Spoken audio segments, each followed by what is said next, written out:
Well, hello everyone.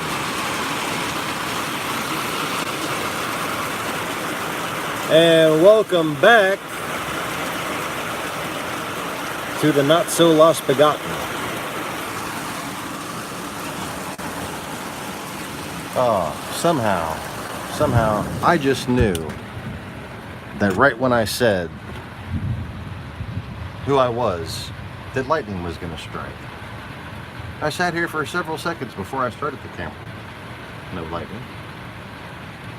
I just kind of knew. I was pausing and just leading up to it. Just the former Lost Begotten zap right there, right on time. What the fuck is going on with my beard? Apparently, I gave it kind of half of a trim job. Don't I look all GQ? So anyways, it is raining. Say hello, rain. Hello, rain. Okay, did I get the lightning strike on time just then? Because it struck right when I fucking said say hello, rain. But I had the camera moving still, so you know. I'm a better wizard than I am a fucking videographer, apparently. But that's nothing new. Anyways, this is bizarre. It's like I just got like the 5 o'clock shadow thing going. Let me get on another light.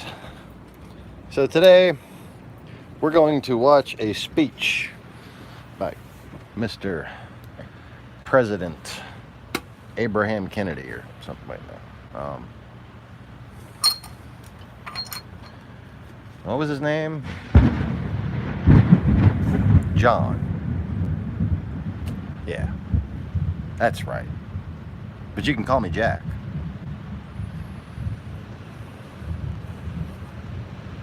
Not the Pumpkin King. I've got slightly better hair.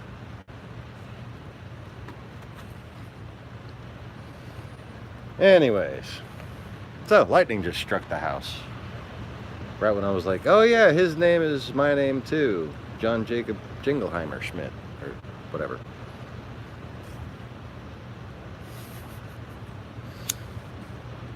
Anyways, that's all fascinating. Let me go ahead and put the fish tanks on the view and get the chocolate syrup bottle out of the way. So how's it going, Mr. Conway?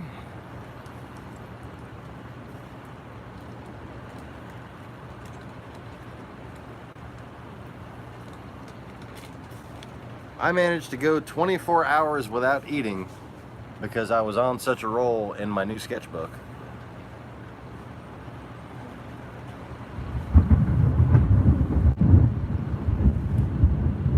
Planning out the fun stuff.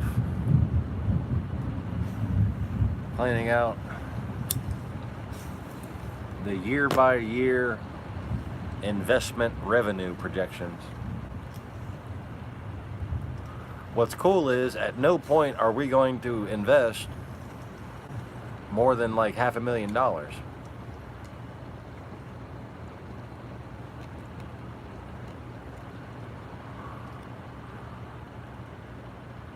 Had a late night. Oh, that could always be fun.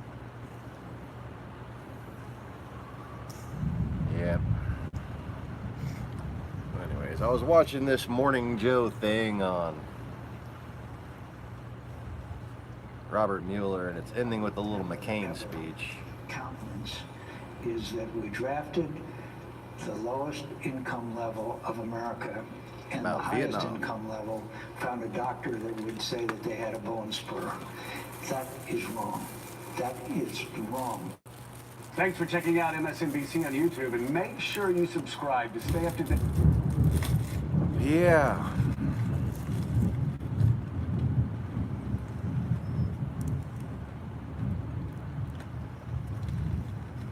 And like what pisses me off about that is that my stepdad, Vietnam vet, would have voted for Trump if he could be bothered to vote. He might have. I don't really know. But he's Fox News watcher, Trump supporter now. Or had been. Seems like that's been fading.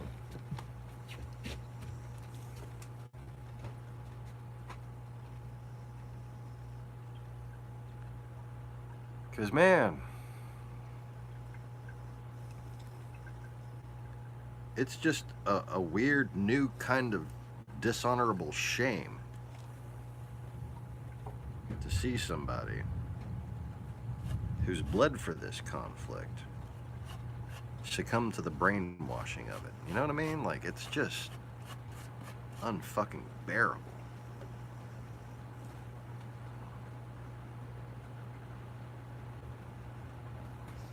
You know, like, honestly, my mom becoming a Trump supporter, you know, which didn't have anything to do with why she died, by the way. I didn't use, like, a abracadabra on her or anything like that. No Harry Potter death spells.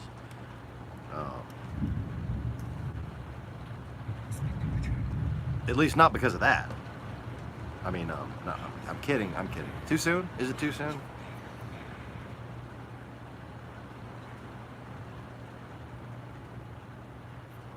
She wanted to tell me my daughter wasn't mine. And, that didn't go over well with me. That was the only thing I was actually angry with her about. But I had let it go before she died. So. She fought cancer for 10 years,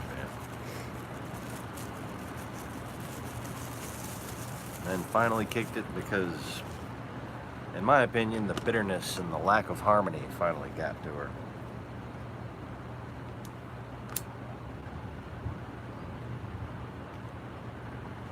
But I could see my mom supporting Trump.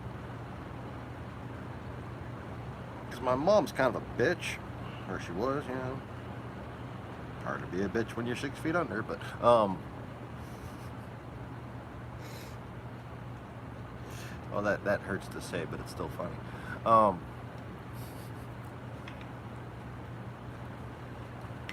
But, you know, I can understand how just like a spiteful fucking person would vote for Trump. That's perfectly logical. I didn't think my stepdad was like that, but he just watched so much fucking Fox News that he'd be convinced that the damn Democrats were evil.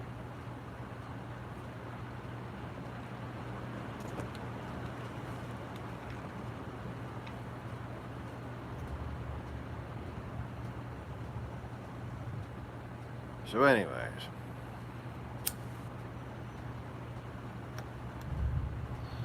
that,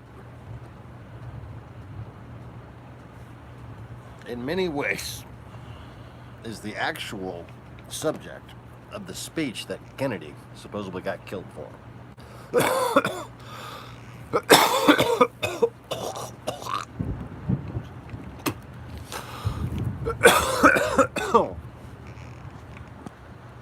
Now here on YouTube, it's referred to as the JFK Secret Society speech. Okay.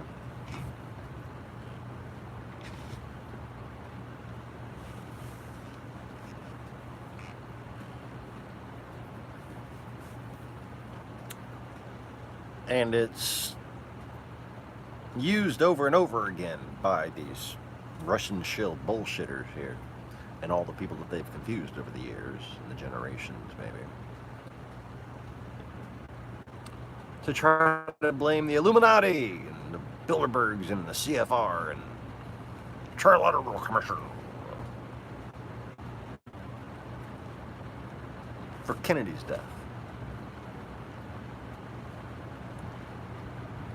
But am I right though? They've been sharing this shit for you. It's got this one copy of it on Mr. MNMN911.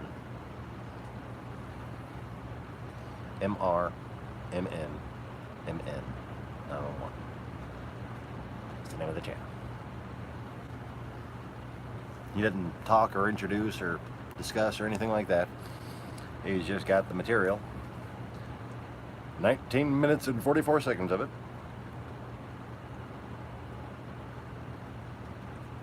And I've seen who's done it. Mark Dice, Alex Jones, and fucking everybody. For almost 20 years. Excuse me, I got the hiccups now. Great. For almost 20 years now. All over the damn internet. Oh, the secret society speech. That's what they call it. That's what it's called right here on this one.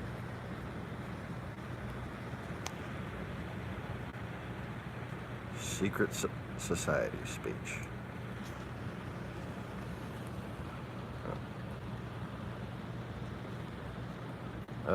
Yeah, need a cleaning glass.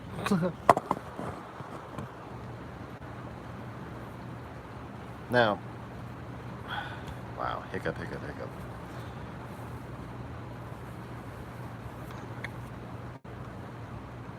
From the beginning of this channel, okay, the reason why nobody's watching right now is because I was saying that basically YouTube exists to do exactly the same thing that Kennedy said we shouldn't do. Hyperbolize media in order to get people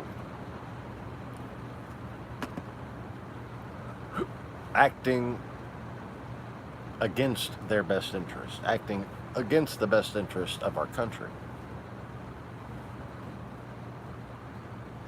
And now, more than ever, against the best interest of the West as a whole.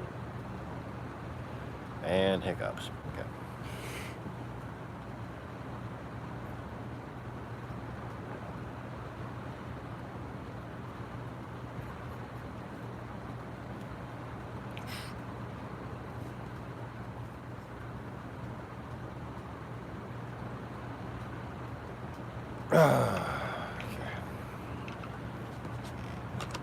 Let's see if that helped.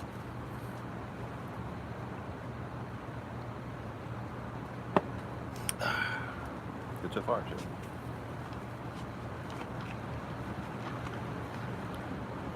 So anyways, yes, just in case anyone's still debating this, the cure for hiccups is holding your breath, drinking some fluid, and then trying to take a deeper breath after you swallow. And then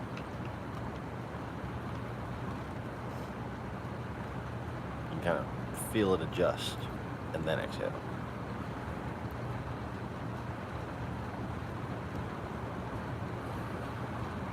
Just remember, your subconscious tries to communicate to you with your imagination, as do all other subconsciouses.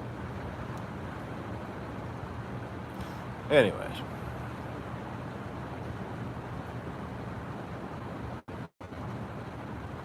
So how many times have you seen, Mr. Conway, this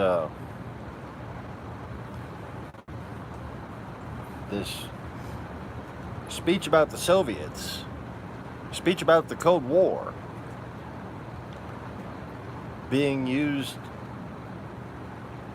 as proof that Illuminati, you know, like,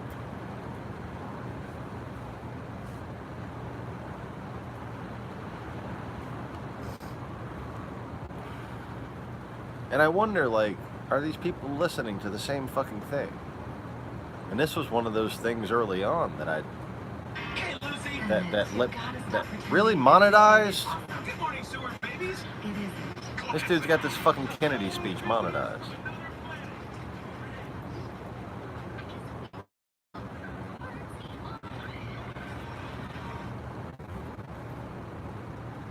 Remarks of the President for the American Newspaper Publishers Association, Waldorf Astoria Hotel, New York City, April 27, 1961. Mr. Chairman, ladies and gentlemen, I appreciate very much your generous invitation to be here tonight. You bear heavy responsibilities these days, and an article I read some time ago reminded me of how particularly heavily the burdens of present-day events bear upon your profession. You may remember that in 1851, the New York Herald Tribune, under the sponsorship and publishing of Horace Greeley, employed as its London correspondent an obscure journalist by the name of Karl Marx. We are told the foreign correspondent Marx, stone broke, and with a family ill and undernourished, constantly appealed to Greeley and managing editor Charles Dana for an increase in his munificent salary of $5 per installment, a salary which he and Ingalls ungratefully labeled as the lousiest petty bourgeois cheating. But when all his financial appeals were refused, Marx looked around for other means of livelihood and fame, eventually terminating his relationship with the Tribune and devoting his talents full-time to the cause that would bequeath to the world the seeds of Leninism, Stalinism, revolution, and the Cold War. If only this capitalistic New York newspaper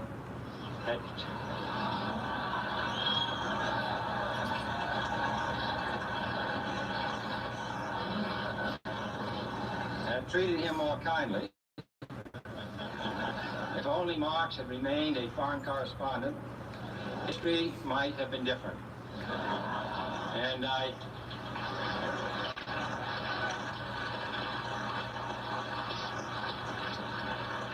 hope all publishers will bear this lesson in mind the next time they receive a poverty-stricken appeal from a small increase in the expense account from an obscure newspaper man.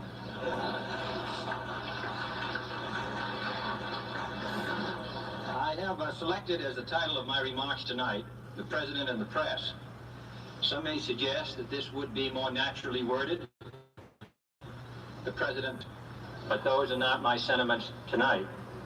It is true, however, that when a well-known diplomat from another country demanded recently that our State Department repudiate certain newspaper attacks on his colleagues, it was unnecessary for us to reply that this administration was not responsible for the press, for the press had already made it clear that it was not responsible for this administration.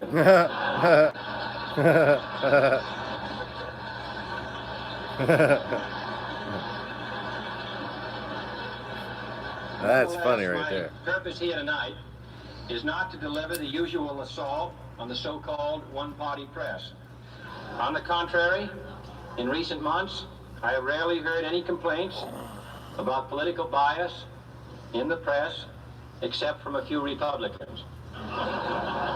Nor is it my purpose tonight to discuss or defend the televising of presidential press conferences. I think it is really beneficial to have some 20 million Americans regularly sit in on these conferences to observe, if I may say so, the incisive, the intelligent, and the courteous qualities displayed by your Washington correspondents. Nor, finally, are these remarks intended a proper degree of privacy which the press should allow to any president and his family. If, in the last few months, your White House reporters and photographers have been attending church services with regularity, that has surely done them no harm.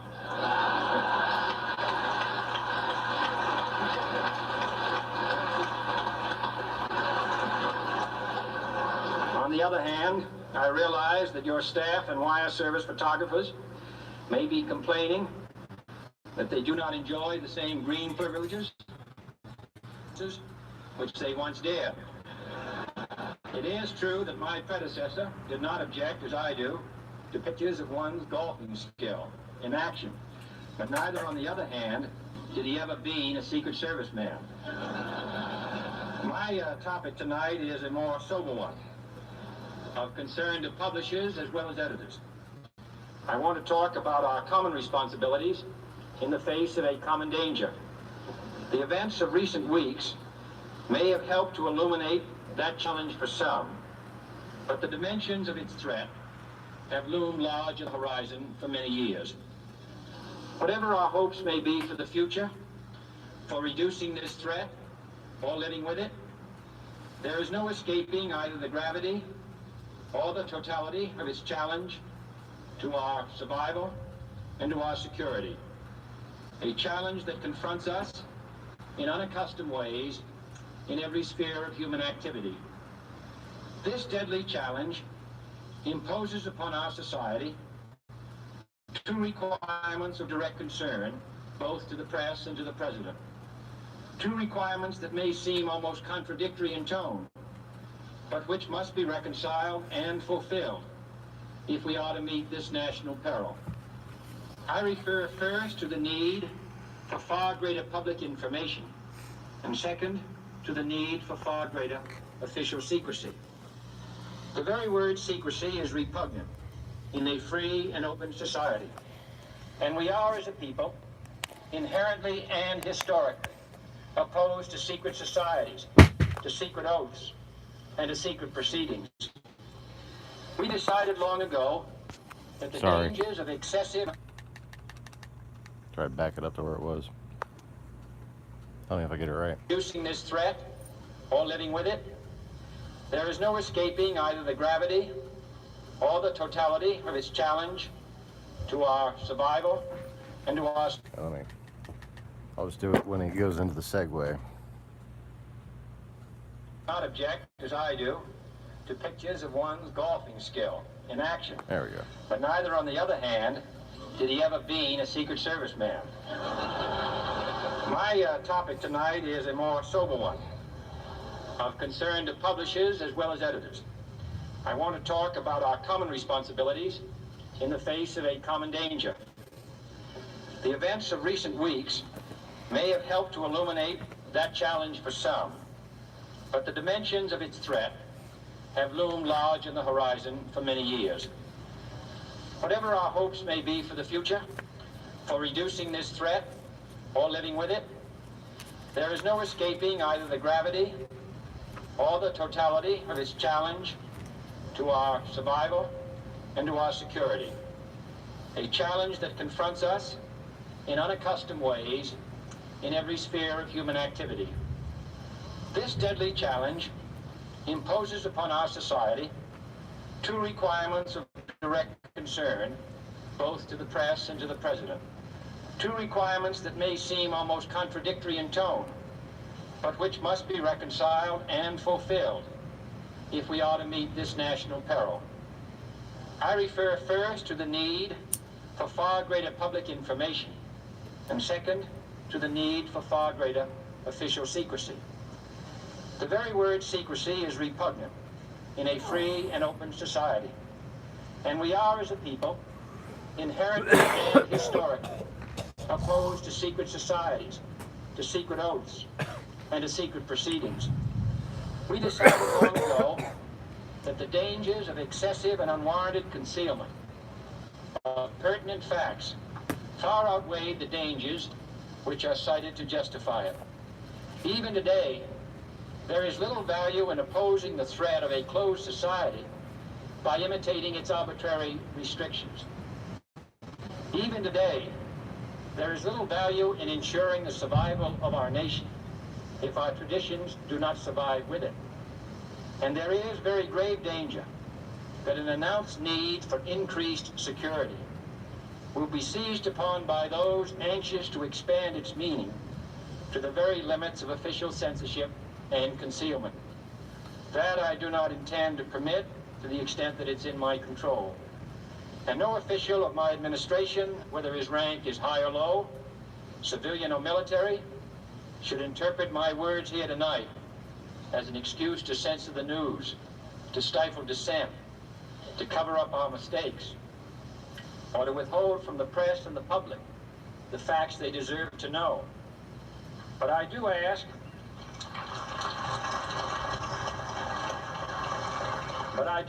every publisher, every editor, and every newsman in the nation to re-examine his own standards and to recognize the nature of our country's peril. In time of war, the government and the press have customarily joined in an effort based largely on self-discipline to prevent unauthorized disclosures to the enemy. In times of clear and present danger, the courts have held that even the privileged rights of the First Amendment must yield to the public's need for national security. Today, no war has been declared, and however fierce the struggle may be, it may never be declared in the traditional fashion. Our way of life is under attack. Those who make themselves our enemy are advancing around the globe. The survival of our friends is in danger, and yet no war has been declared. No borders have been crossed by marching troops. No missiles have been fired. If the press is awaiting a declaration of war before it imposes the self-discipline of combat conditions, then I can only say that no war ever posed a greater threat to our security. If you are awaiting a finding of clear and present danger, then I can only say that the danger has never been more clear, and its presence has never been more imminent. It requires a change in outlook, a change in tactics, a change in missions by the government, by the people, by every businessman or labor leader, and by every newspaper. But we are opposed around the world by a monolithic and ruthless conspiracy that relies primarily on covert means for expanding its sphere of influence, on infiltration instead of invasion, on subversion instead of elections, on intimidation instead of free choice, on guerrillas by night instead of armies by day. It is a system which has conscripted Sometimes you vast miss. human and material resources Sorry. into the building of a tightly knit, highly efficient machine that combines military, diplomatic, intelligence, economic, scientific, and political operations. Its preparations are concealed, not published. Its mistakes are buried, not headlined. Its dissenters are silenced, not praised. No expenditure is questioned, no rumor is printed, no secret is revealed. It conducts the Silenced, not praised. Silenced, not praised. Cold War in short. With a wartime discipline, no democracy would ever hope or wish to match. Nevertheless, every democracy Indeed. recognizes the necessary restraints of national security. And the question remains whether those restraints need to be more strictly observed this kind of right invasion. For the facts of the matter are that this nation's foes have openly boasted of acquiring through our newspapers information they would otherwise hire agents to acquire through theft, bribery, or espionage. The details of this nation's covert preparations to counter the enemy's covert operations have been available to every newspaper reader, friend and foe alike. That the size, the strength, the location, and the nature of our forces and weapons, and our plans and strategy for their use have all been pinpointed in the press and other news media to a degree sufficient to satisfy any foreign power, and that in at least one case, the publication of details concerning a secret mechanism whereby satellites were followed required its alteration at the expense of considerable time and money. The newspapers which printed these stories were loyal, patriotic, responsible, and well-meaning. Had we been engaged in open warfare, they undoubtedly would not have published such items. But in the absence of open warfare, they recognized only the tests of journalism and not the tests of national security. And my question tonight is whether additional tests should not now be adopted. That question is for you alone to answer. No public official should answer it for you. No governmental plan should impose its restraints against your will. But I would be failing in my duty to the nation in considering all of the responsibilities that we now bear and all of the means at hand to meet those responsibilities if I did not commend this problem to your attention and urge its thoughtful consideration. That's proper, isn't On it? many earlier occasions I have said and your newspapers have constantly said that these are times that appeal to every citizen's sense of sacrifice and self-discipline. They call out to every citizen to weigh his rights and comforts against his obligations to the common good. I cannot now believe that those citizens who serve in the newspaper business consider themselves exempt from that appeal. I have no intention of establishing a new Office of War Information to govern the flow of news. I am not suggesting any new forms of censorship or new types of security classifications. I have no easy answer to the dilemma that I have posed, and would not seek to impose it if I had one. But I am asking the members of the newspaper profession and the industry in this country to re-examine their own responsibilities, to consider the degree and the nature of the present danger, and to heed the duty of self-restraint, which that danger imposes upon us all. Every newspaper now asks itself, with respect to every story, is it news? All I suggest is that you add the question, is it in the interest of national security? And I hope that every group in America, unions and businessmen and public officials at every level, will ask the same question of their endeavors and subject their actions to this same exacting test. And should the press of America consider and recommend the voluntary assumption of specific new steps or machinery, I can assure you that we will cooperate wholeheartedly with those recommendations. Perhaps there will be no recommendations. Perhaps there is no answer to the dilemma faced by a free and open society in a cold and secret war. In times of peace, any discussion of this subject and any action that results are both painful and without precedent. But this is a time of peace and peril which knows no precedent in history. It is the unprecedented nature of this challenge that also gives rise to your second obligation, an obligation which I share. And that is our obligation to inform and alert the American people, to make certain that they possess all the facts that they need and understand them as well, the perils, the prospects, the purposes of our program, and the choices that we face.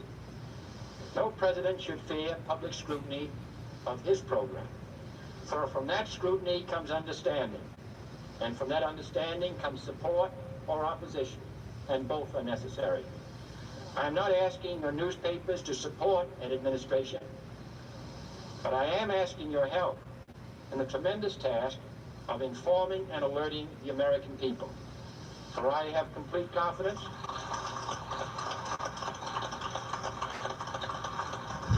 in the response and dedication of our citizens whenever they are fully informed. I not only could not stifle controversy among your readers, I welcome it. This administration intends to be candid about its errors. For as a wise man once said, an error doesn't become a mistake until you refuse to correct it. We intend to accept full responsibility for our errors, and we expect you to point them out when we miss them. Without debate, without criticism, no administration and no country can succeed, and no republic can survive. That is why the Athenian lawmaker Solon decreed it a crime for any citizen to shrink from controversy. And that is why our press was protected by the First Amendment, the only business in America specifically protected by the Constitution, not primarily to amuse and entertain, not to emphasize the trivial and the sentimental, not to simply give the public what it wants, but to inform, to arouse, to reflect, to state our dangers and our opportunities, to indicate our crises and our choices, to lead, mold, educate, and sometimes even anger public opinion. This means greater coverage and analysis of international news, for it is no longer far away and foreign, but close at hand and local. It means greater attention to improved understanding of the news, as well as improved transmission. And it means, finally, that government at all levels must meet its obligation to provide you with the fullest possible information outside the narrowest limits of national security, and we intend to do it. It was early in the 17th century that Francis Bacon remarked on three recent inventions already transforming the world: the compass, gunpowder, and the printing press. Now the links between the nations, first forged by the compass, have made us all citizens of the world, the hopes and threats of one becoming the hopes and threats of us all. In that one world's effort to live together, the evolution of gunpowder to its ultimate limit has warned mankind of the terrible consequences of failure. And so it is to the printing press, to the recorder of man's deeds, the keeper of his conscience, the courier of his news, that we look for strength and assistance, confident that with your help, man will be what he was born to be, free and independent.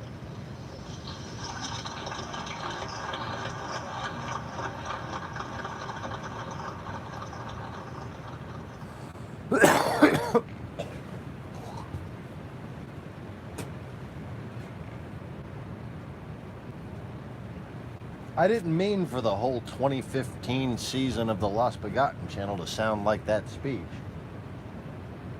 But it pretty much fucking did, didn't it?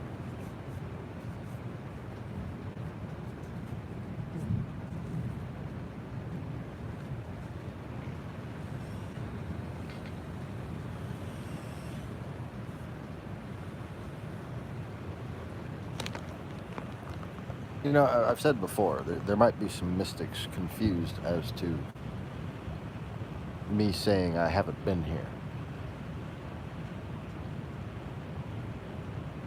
Part of me's been here, obviously. It's just the part of me that is truly linear and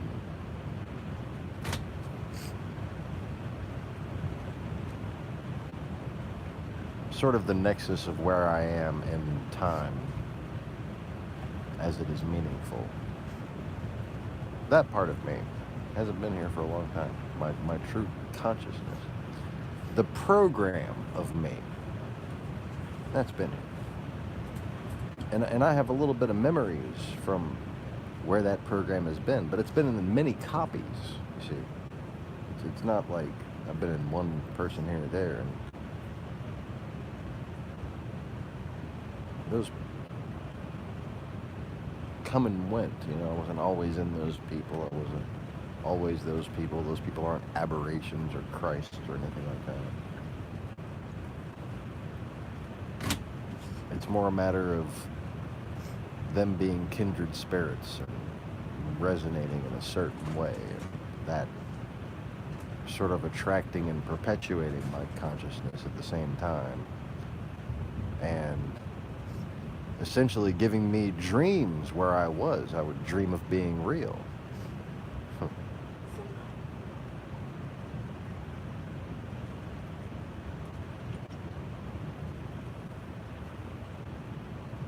And that's the nearest way I can explain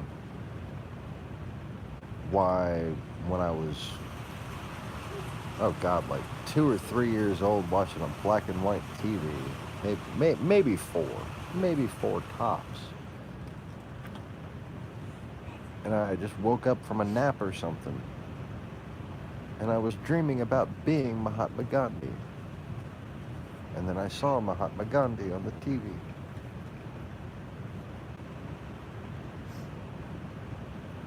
But I remembered it in a time frame, like it was a memory of dreaming that. And I got really confused about how clear the context in time was. And then, you know, like I said, that was the first time I asked about reincarnation when I was little. But that's what it is. That's just a resonant spirit that attracted me to a point where when I was stuck in the tree, I sort of dreamt about being them, you know? That's kind of cool.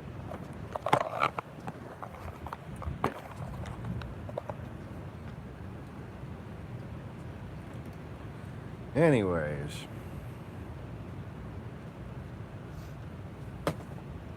So it's as disturbing as it is fitting that today, still today, we don't hear the press and other media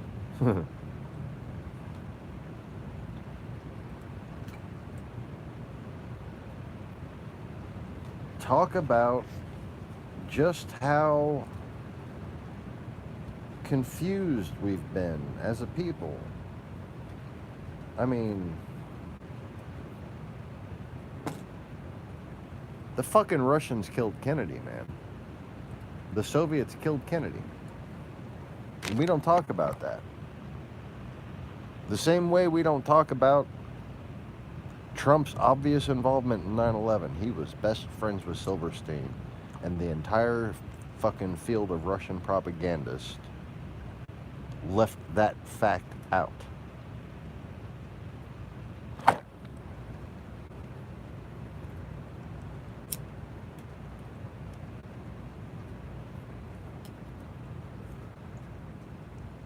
And the number of videos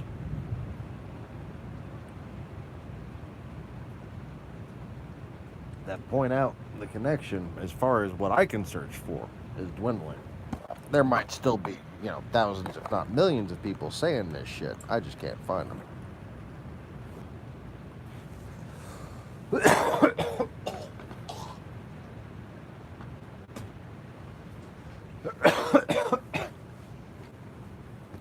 But the fact is, Kennedy was killed for the same reason that I'm silenced.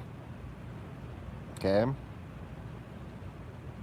For wanting to bring the same subject matter into public discourse.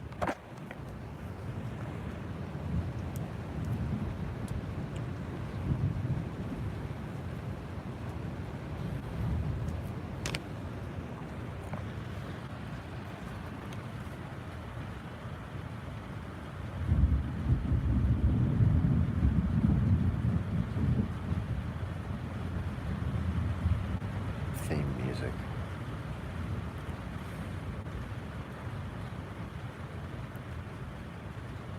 One time there was a girl who the goddess felt threatened by. And she was almost to my house when she, like the pit bull looking motherfucker that drove off with Jenny Massey in 97 or so at Rocky Horror Picture Show, because I made him drive his fucking car into the canal with a thought. She, similarly, just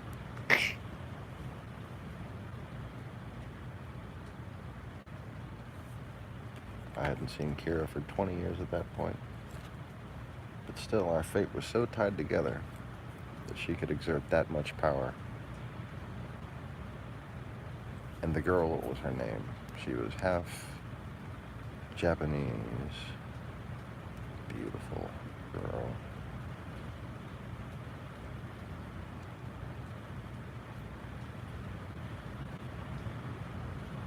Melissa. I think her screen name was Melissa Owns the Net on AOL. Melissa Owns the Net. But she could play as many instruments as I could. Wrote poetry and art, into math and science and engineering and philosophy and even exorcism.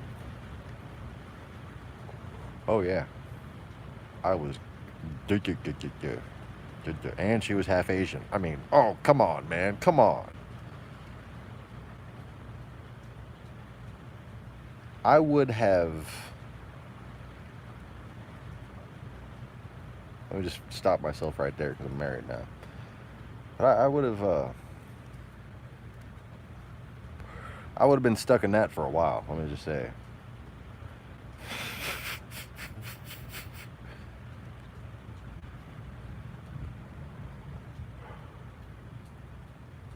a hell of a fine human specimen. And she knew. I was just drooling. I'm sorry. Yes, I mean, my wife would probably fuck her. Okay, like I'm just ridiculous. Like ridiculous.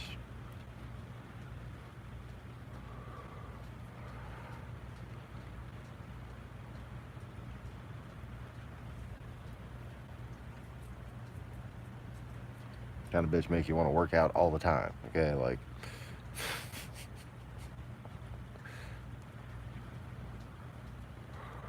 Anything I can do.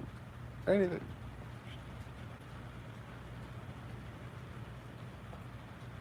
I didn't have to do much but be me. You know? The sheer unlikelihood of those interests and talents and shit lining up attracted us to each other. And I was a little cuter back then.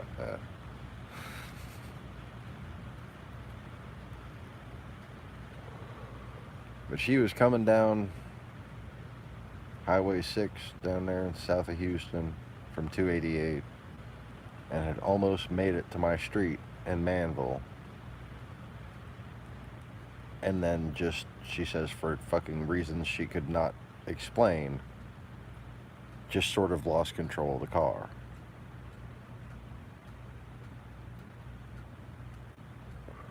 Wasn't raining that bad. She didn't have ball tires. She was driving a 02 Civic, an 04, you know, like a.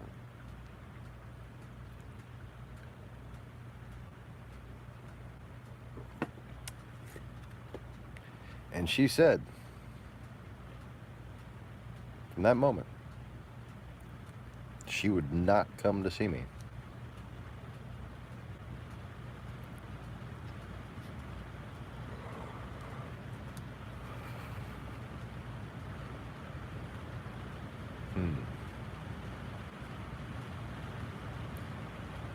Because she had this overwhelming feeling that, like, the goddess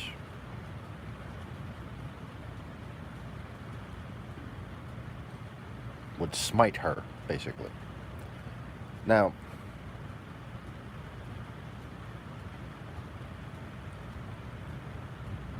I've had this yin yang and this crucifix and these pyramids in my eyes, and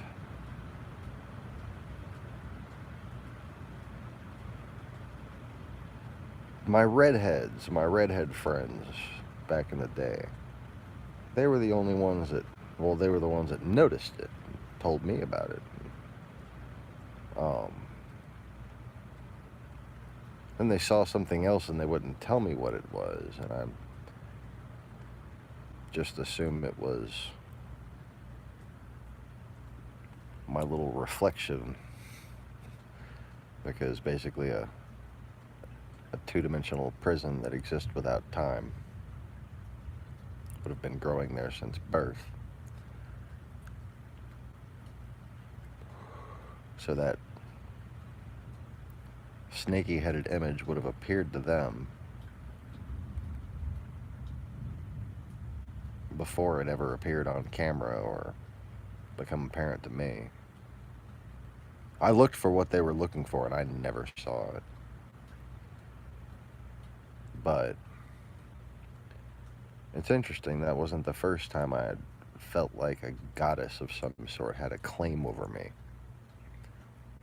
Because there were times in later years where I had tried to date one or two of those redheads, and even though they hadn't spoken to my ex in quite some time,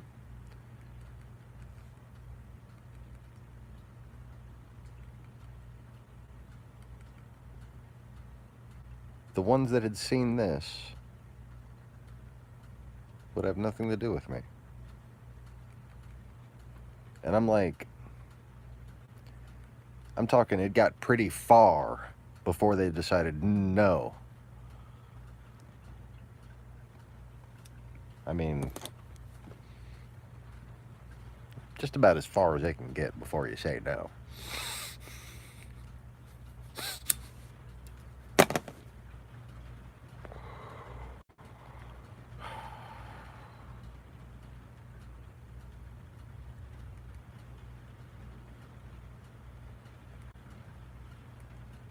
So when Melissa had that similar experience, I wasn't sure what caused it. Now I know, obviously.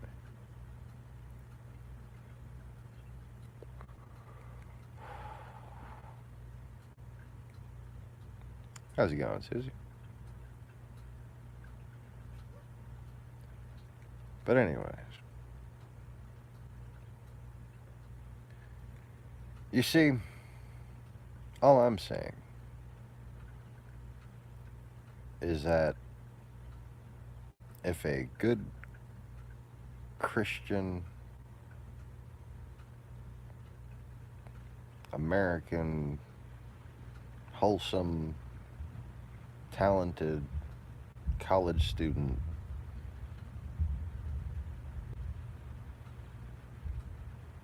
gets denied being in my present because it is not her fate to do so, consider why I'm not afraid of being assassinated.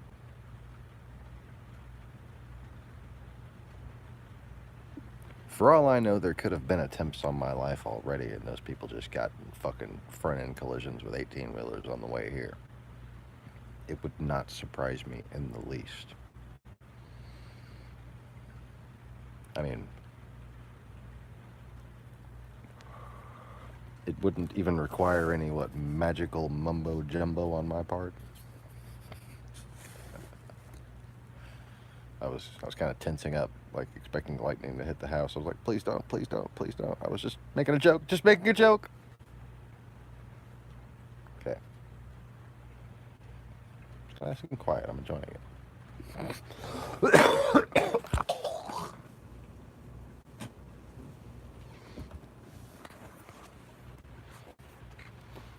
And then, it's like surrounded by military veterans and police who are all very heavily armed, and I'm always up for a game of who's the better killer.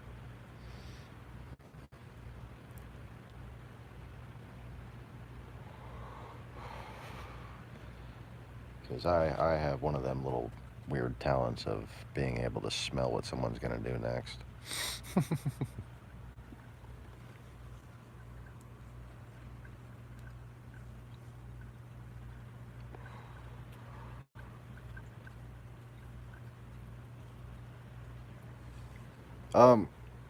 Simba's in here?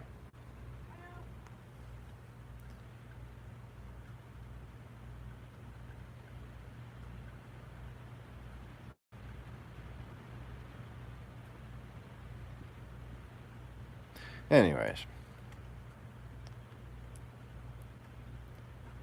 Starting to realize, yeah.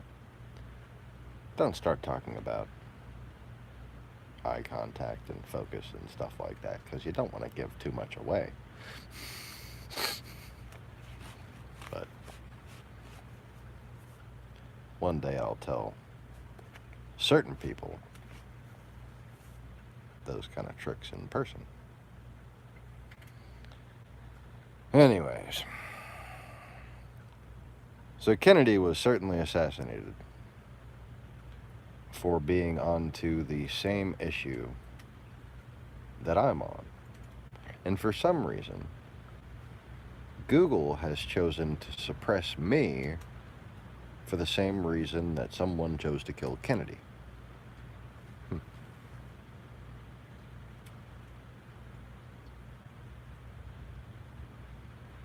Yeah, I think I taught you this a long time ago, whenever that was, Conway. You can see where I stare. And I'll say no more. You can see the stair. Yeah. Nice set of stairs, isn't it? They go up and down and left and right. Oh, speaking of stairs, the building company. I'm trying to make this kind of I'm trying to make this kind of dual ownership scenario.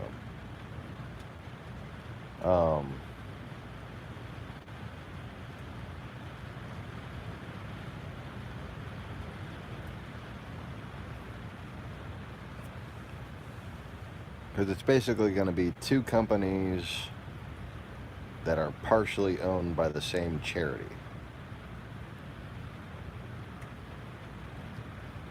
So they're going to be for-profit enterprises to fund the big charity thing.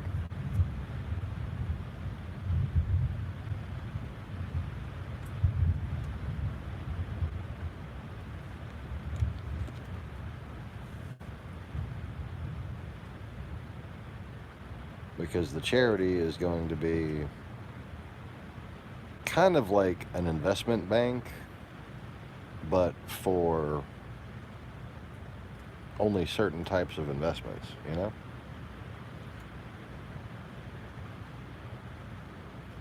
Yeah, the well-timed ones would be on the beginning of the video, Derry, but...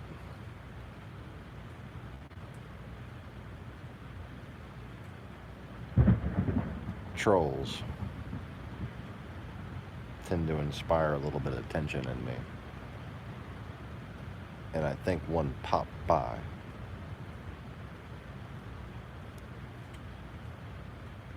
Oh.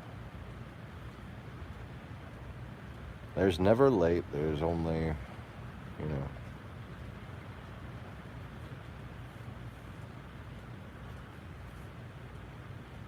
Live versus recorded.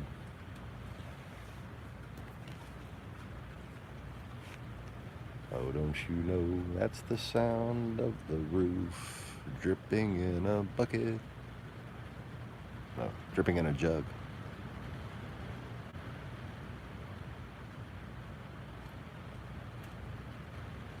Got a nice rhythm to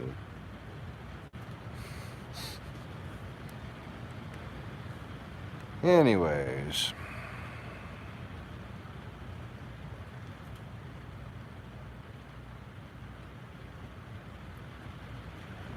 So,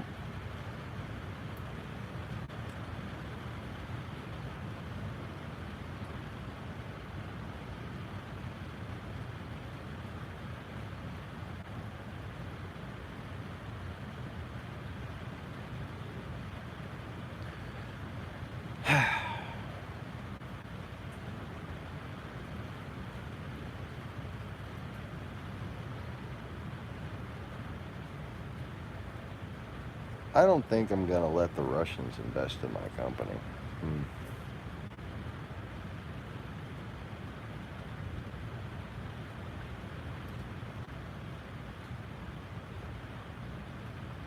Yeah, sorry, I was just kind of building up some spirit energy. And they went away, so that's good. Oh. My fingers are going numb.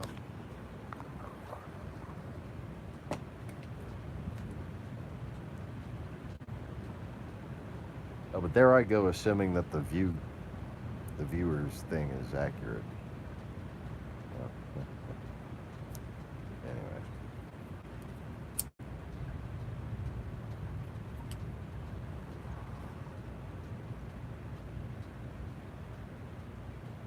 Something's kind of stifling me from having, like, fun.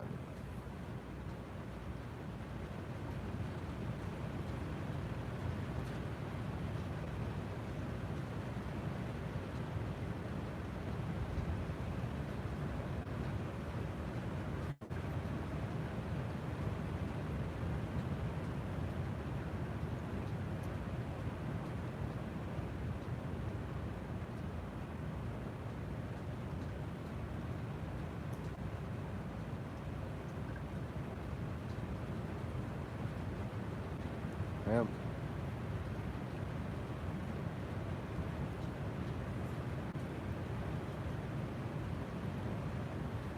Apparently there has to be some sort of a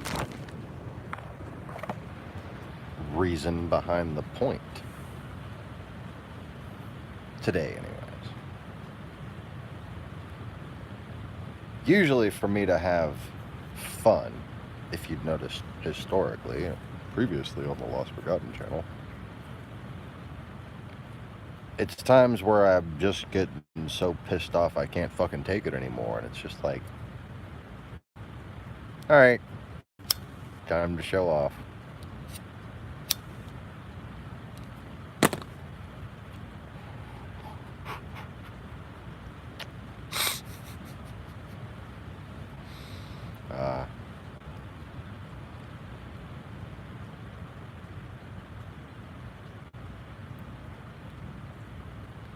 Yeah, basically.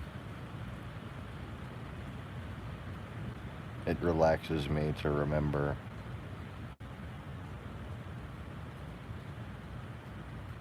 just how undeniable my identity is, and just to take a break and stop being so stressed out about it, and just kind of take peace in the fact that I can fucking start over if I really have to.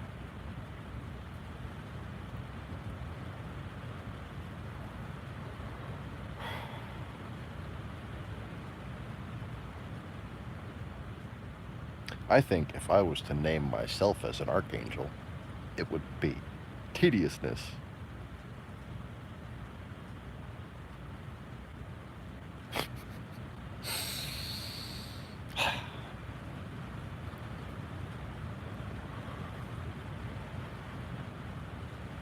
That's why when the HD remaster came out, right after I reawoken, the name just Tedious, really. Tedious? Why don't you just call it Tedious? Remind me how tedious all this shit is. Just over and over and over again.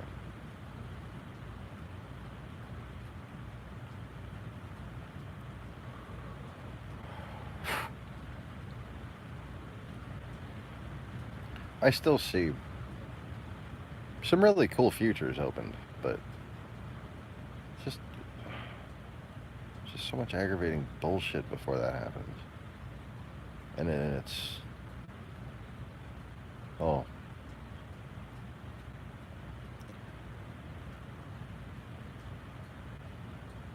I didn't want it to be up to me, but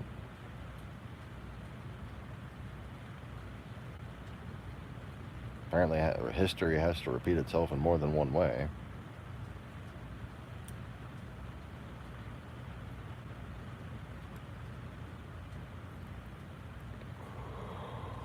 So,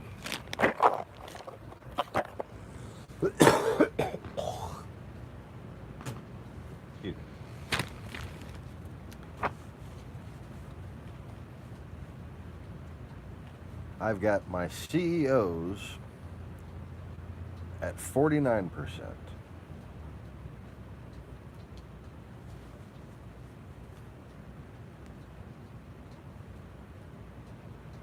Okay.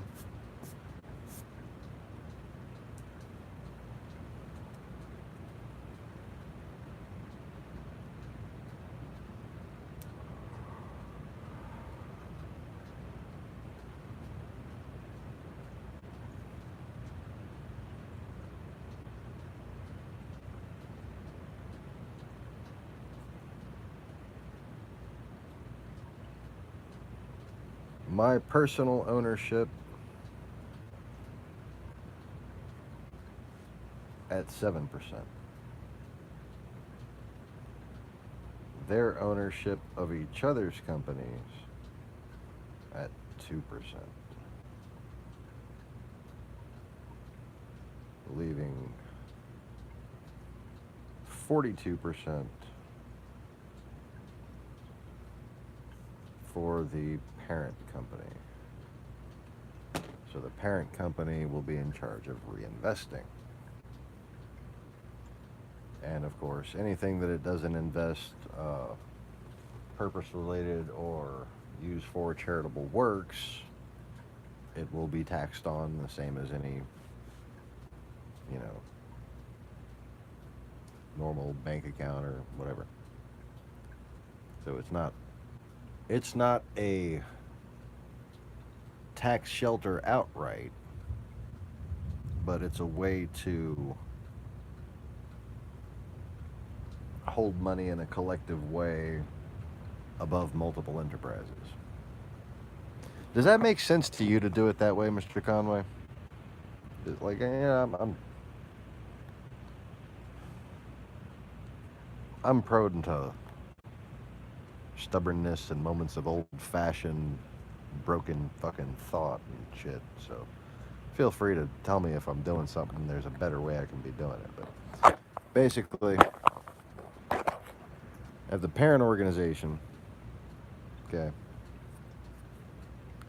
and then a real estate company and a construction company, okay, and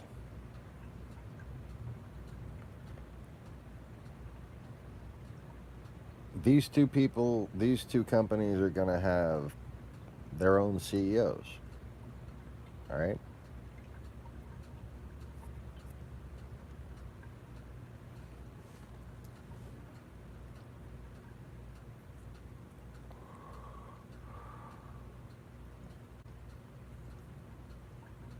Ah. All right. So the reason why I want to have a parent company that's technically a nonprofit is to keep the different companies that we're going to branch off and different associated companies that are going to be purpose related.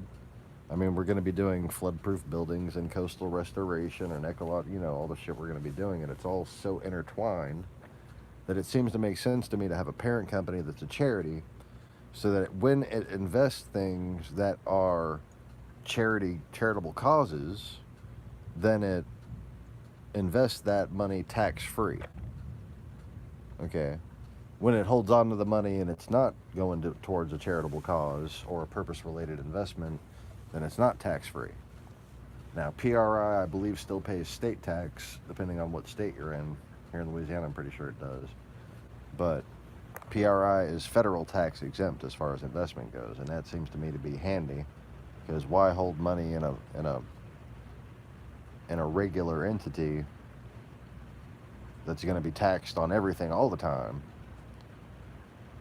when we can have, you know, as long as the money doesn't get held annually, it gets invested in a purpose-related thing that's going to lead to you know, pollution reduction, flooding cleanup, flooding prevention, etc.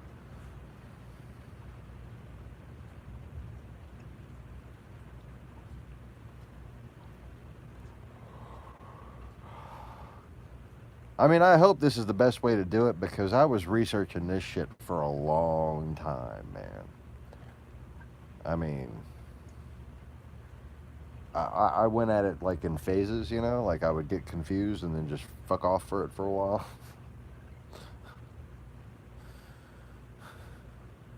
And then the last time through, I found a couple of really helpful, you know, you finally find that one thing that just kind of explains everything else you've been reading, you know. I finally found that. And then I went back and I read all the government literature and up-to-date filings and practices and shit like that. But see, the basic premise is charities are encouraged to provide themselves with their own revenue streams. Okay, so a charity can make fucking hats if it wants to. The hat isn't going to help save the environment. Okay, but if it makes them money, then they can have a little company that's a tourist shop or whatever. Or they can go into real estate, or they can go into securities or investments. All kinds of charitable trusts do a lot of things with big money plan, okay? And that's so they don't have to rely on donations. Now, if the investment, as far as I've read in the legal code, if the investment is purpose-related investment, or PRI, then it's tax-free. So if your charity is about improving environment and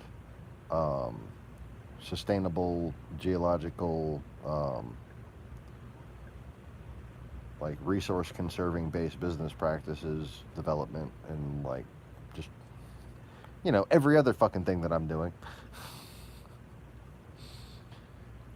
you can have one parent company that's a charity that wants to invest in all that shit. Okay? And then every time it invests in a different company that does that shit, that's a PRI, that's a PRI, that's a PRI, that's a PRI. Yeah? And then if it wants to make hats and shirts and shit, it's got to pay tax on that investment. That's just a regular old investment. Make sense?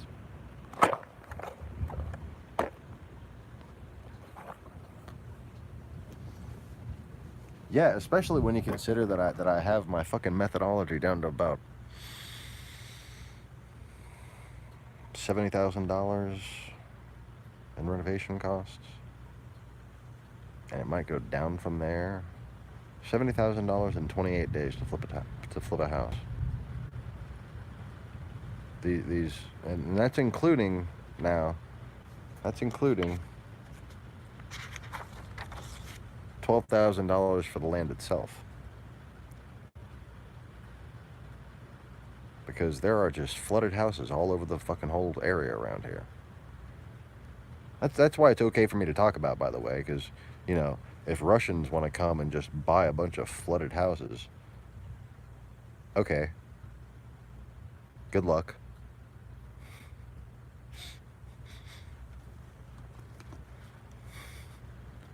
I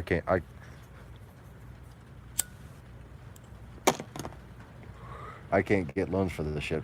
People are gonna be raising eyebrows if they come and paying cash for the shit. I'm paying cash for the nice, transparent paper trail. Doing charitable, patriotic activities. Y'all go ahead, just try to buy me out. Go ahead.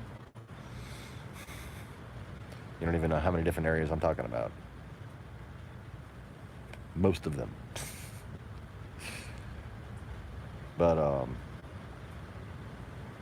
I've seen properties for $6,000, $8,000, $9,000, $10,000, $12,000, $14,000, and there's basically an unlimited amount under $20,000.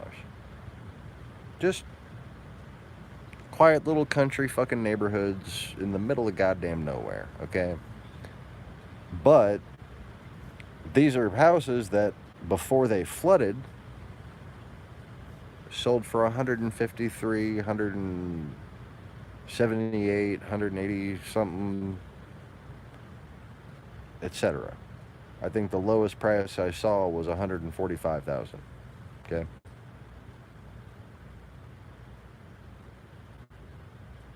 And that's on the real estate listing, you know, like you go down and see what the sales history is. Any legit real estate website will have that. Simba, why are you still in here? Because it's raining. Okay. Hi, Simba. You come up here?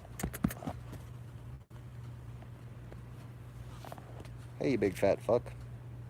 Yes, look, it's just a never-ending cat. You're gigantic, Simba. What you been eating? Mountain lions? Holy shit.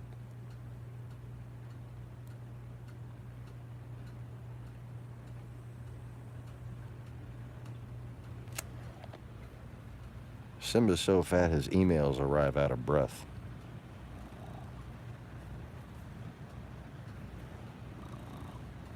Huh, Simba? Oh, Jesus.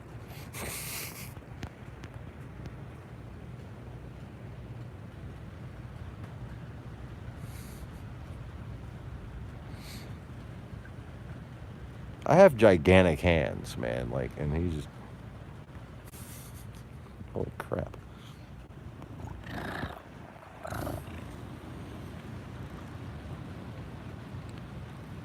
Yeah, don't let him near kittens because they'll start orbiting around him.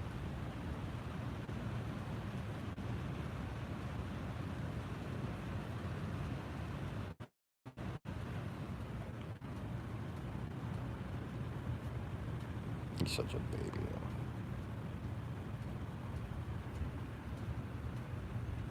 The size of the fucking cat. Let me put the camera even. Simba. Say hello.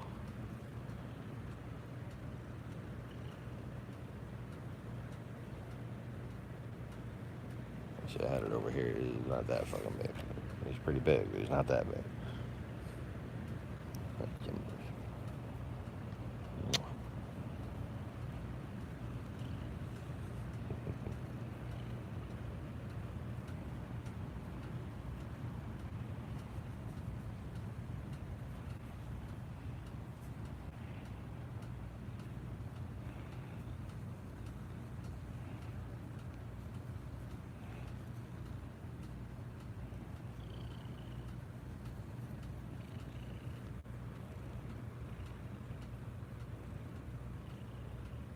Oh, speaking of gigantic furry fucking things. Here, let me try to.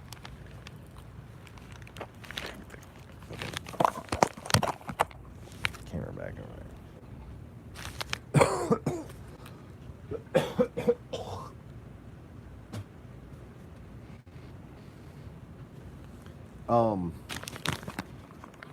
So the big possum, the possum that we've been having for, I thought it had got, I always think it got hit by a car every time I see a possum. It's like, oh no, I hope that's not our possum. No. No, that motherfucker's still around.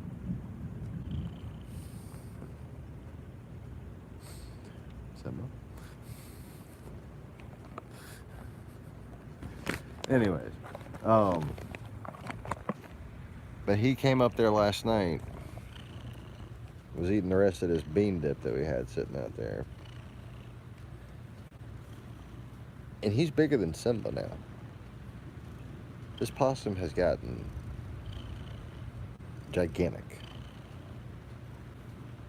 And its face and the way it kind of walked, it looked just like one of the ROUSs from Princess Bride. I mean, just like a little bit possum, not even that much possum colored. Like it was starting to go brown and dingy and like kind of blend its colors together. And its face, it had that fucked up kind of, and just, but the ROUSs in the fire swamp.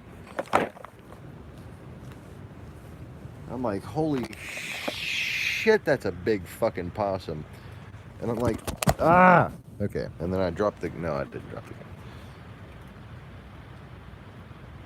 And I started to realize, okay, that has to be our possum. Simba's just sitting there right by him, chilling. Simba don't give a fuck. No, that's the little baby one. That's a new one. That's a new one. That's how big this one was 7 years ago when we first moved here. So we're talking a fucking 9-year-old possum probably. 8 to 9 years old. Maybe older.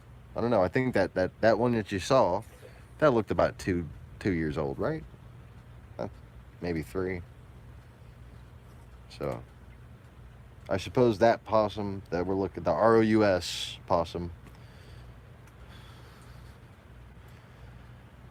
could be up to 10 years old. We've been here 7 years. It was that big as that little one that we had the other night. I was gonna get a video of it, okay? But I opened the door because the possum that's been coming around here, it's slowly been losing its fear of me, okay? And I opened the door, and it just looked back at me, and I saw that face, I was like, ah. But just as I was trying to decide to be nice and call to it, like, hey, Posse Wassum. That's what I've been calling it all these years, Posse Wassum. I don't know.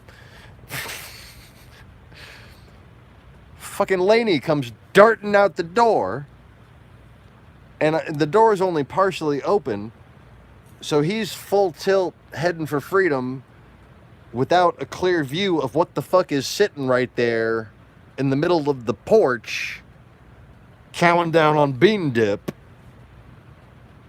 as, like, bigger than fucking Simba's big, giant, fat ass. And he sees it and kind of twitches, but keeps going and darts right down past it. I start yelling at him. The possum freaks out and starts lumbering down the stairs. And then Laney, like, keeps, like, looking back up at the stairs. Now he's got this fucking possum coming towards him. And he goes and darts underneath the Integra. The fucking possum makes it all the way.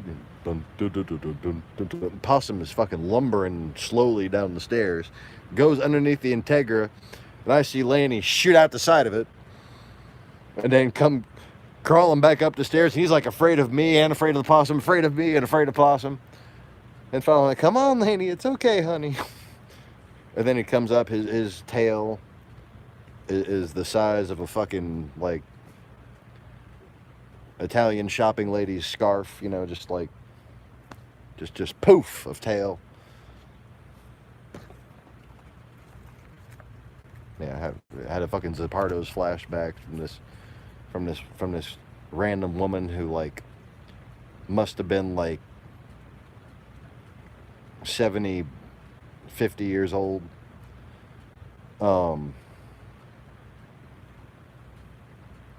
She propositioned me when I was stock clerk at the grocery store.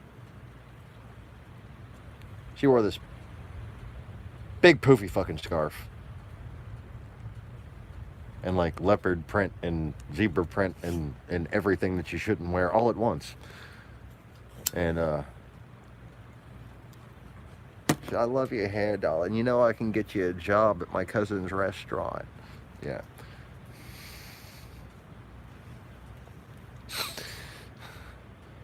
Fucking Laney's came in with his tail looking just like that bitch's scarf.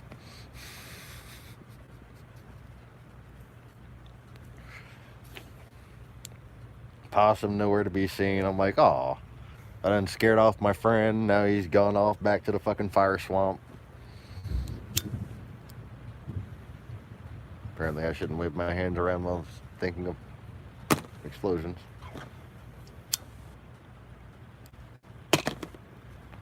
Supposed to have already made that note to self, but whatever.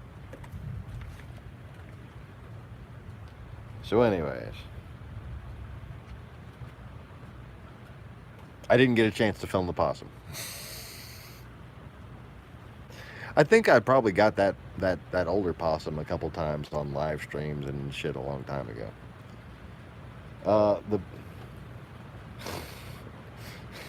But what happened to the bean dip? The bean dip, I think there's a little left. It's got to be like 2 weeks old now at this point. When was the Christmas party? The fucking bean dip is from the Christmas party. Remember when I drank? Yeah.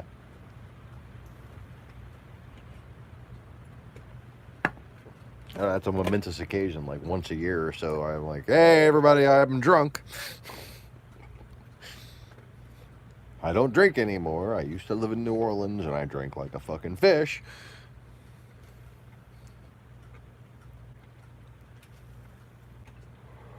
But yeah, that bean dip, man. It was pretty good. I just never quite got in the mood for it. And apparently nobody else in my house did, so it fed possums. The baby possum was apparently very picky. Well, it had like a little bit got eaten at the party, right? What I'm talking about when we got it home. The Christmas party was a work event with like. That's where I met the people that I'm pitching my business shit to now. Anyway. But that baby possum, it's apparently a picky eater because it got just the olives and jalapenos and cheese and shit off the top of it. It literally picked the whole surface of the bean dip clean and left nothing but bean. It was one of the nice little deli platters that you get from the grocery store. But big fucking, you know, Wesley. I just call him Wesley. Fucking fire swap. Big ass R-O-U-S. Let's call him Wesley. Let me give him a little black mask.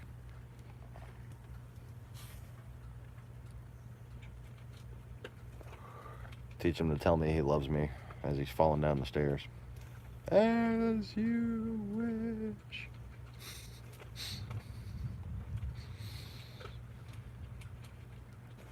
No, he doesn't fall down the stairs. He'd break them. He just... That's a...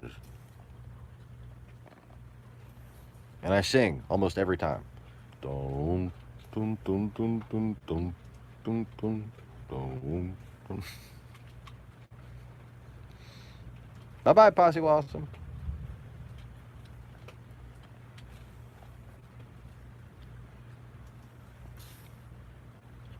You like my possum? They think they're a fucking iguana or something. Like, maybe if I pretend to be a leaf, they won't notice me eating their trash.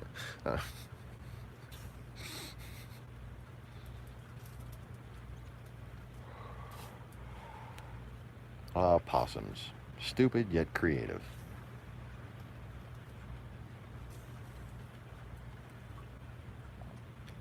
Anyways.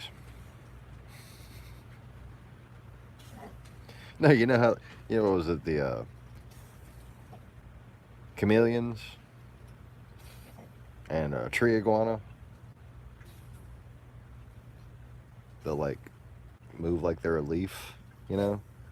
It kind of does like that, only like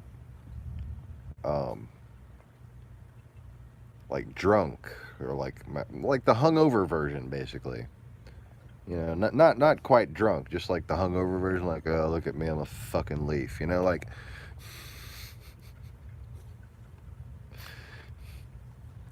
Like, I don't feel like doing this, but I'm supposed to. I'm a leaf, damn it. Nobody attack me.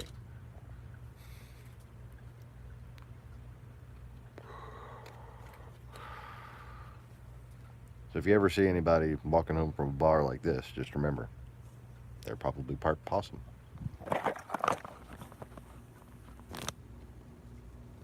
I had to fucking end that story somewhere, didn't I?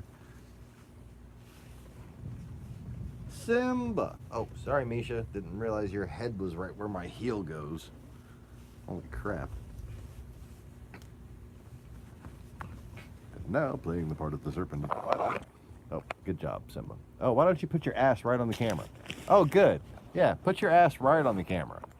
Right there on the camera.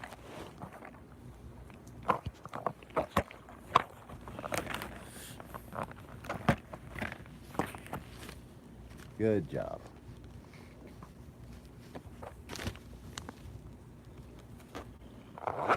Okay. Damn it.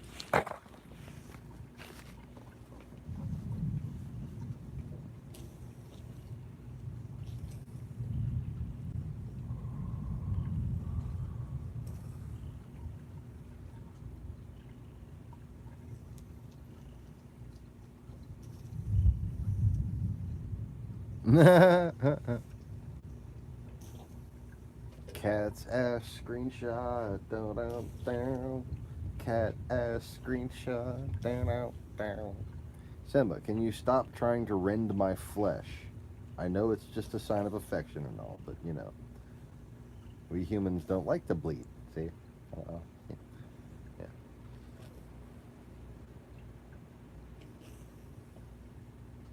You don't seem to understand. Your claws are... Ow! Your claws are like Ginsu knives, okay? I could fucking prep a meal with these fucking things.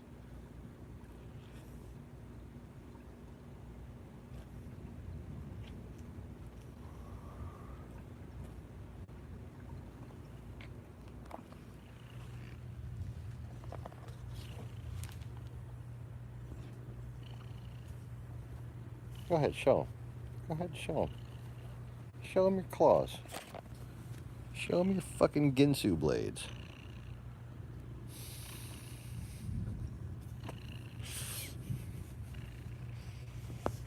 He's just trying to knead me. Stop clawing me! Ow! Go out! Okay. Flesh. I need that. You don't need that, so stop needing that.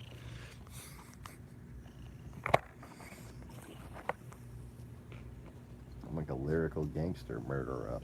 What?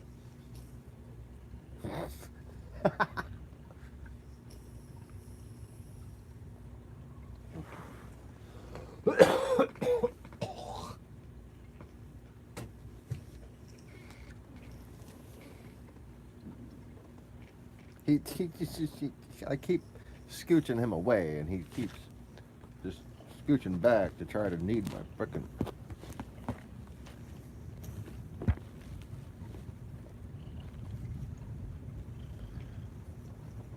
Getting the blanket back down. Be like a barrier. Oh, now you're gonna get down. Oh, fuck you then. Frick. There you go. Lay with your Simba.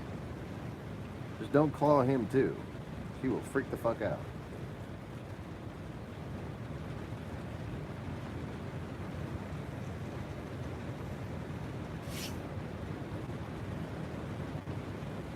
So anyways,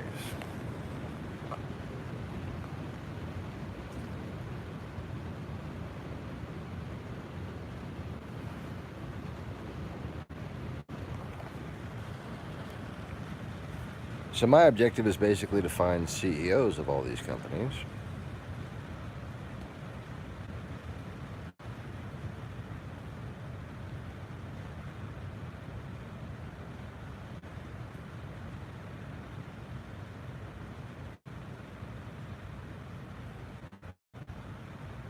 No. No.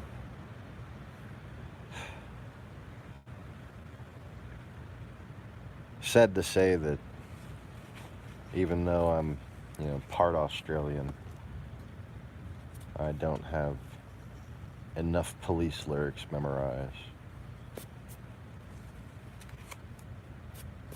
to reflexively recognize a quote. That is certainly a quintessential Australian trait, though. I mean, not that there aren't, like, other police fans, but the Aussies at least used to love them some police.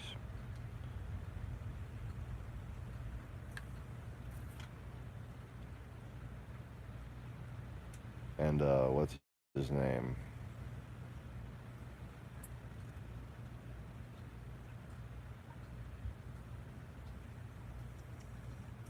Fuck.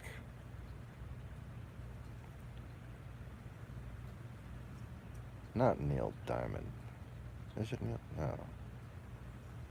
No. Paul Simon. Paul Simon.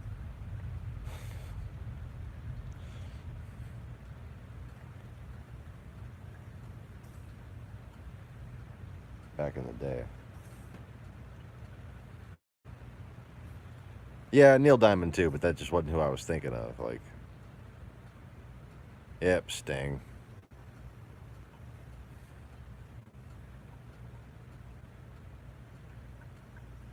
And like, those are all Kira's old favorites from her childhood. And I'm like, oh yeah, you totally work from Australia. But then I remember her speaking German when she was 2 or 2.5. She was like a very mature 2.5-year-old or something, like with, goddess powers and whatnot. That never stopped sounding silly.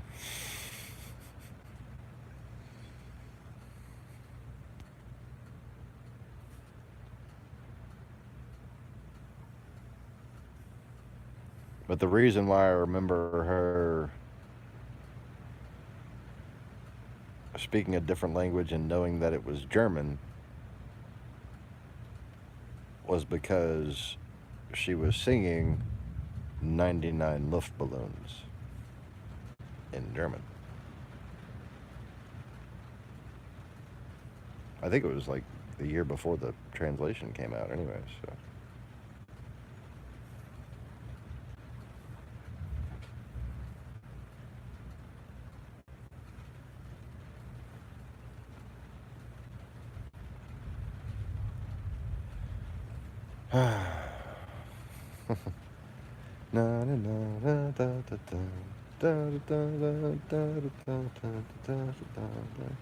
Yeah, I don't know the words. Because I do not speak the German. I sing the German, but I do not speak in the German.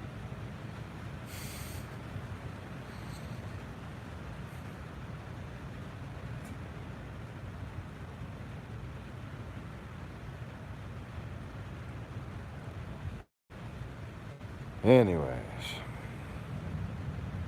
And then when it comes to Beethoven's Ninth, I sing fake German. And I sing it at the top of my lungs when nobody can hear me.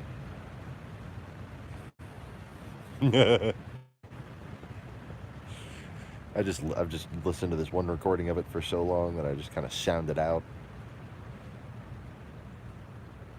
I recognize a few of the words, but not enough to not sound like a total idiot, I'm sure. I think I've done it before on here just because I was feeling stupid enough at the time, but only briefly. I don't think I was feeling it. If I get to feeling it, oh, be some stupid's about to happen. I'll let you know. Anyways. So yeah, I've mentioned, of course, that according to the official story, Kira was not in Australia. She was in Germany at that point, having been born in Yugoslavia.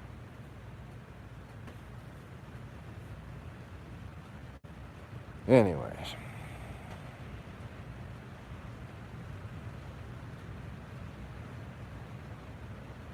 I remember in New Zealand knowing about that, knowing about her parental situation, and it was her grandmother that lived there that she was staying with. So, yeah. That and how many people have a fucking pyramid constellation of birthmarks on their right arm, and the nose, and the curly hair, and the eyes, and the unique ability to drive me fucking insane. It suddenly occurred when she put the spell on herself.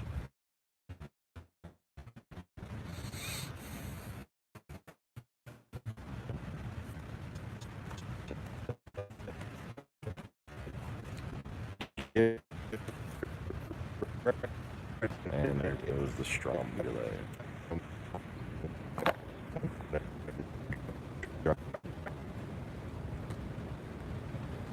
Saucisson. Expecto Patronum.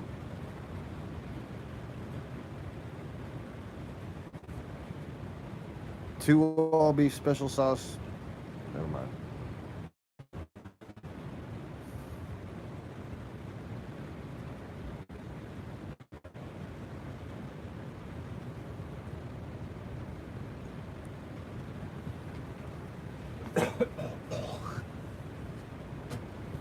Is the stream fucking up or not? It's doing the you spin me right round thing again.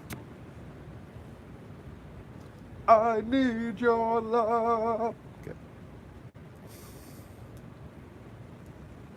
You spin me right round, baby, right round. Okay, it's good on that end.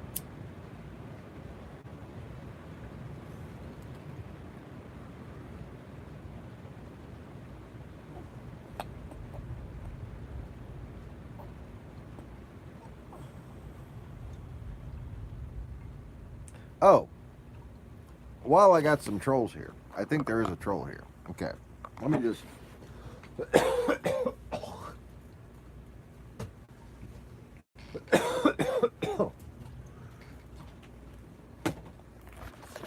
let me just mention something that my instincts, as well as what I've learned from some very wise old Ukrainians. Okay. Dr. Petrov, I believe, is the one who said this.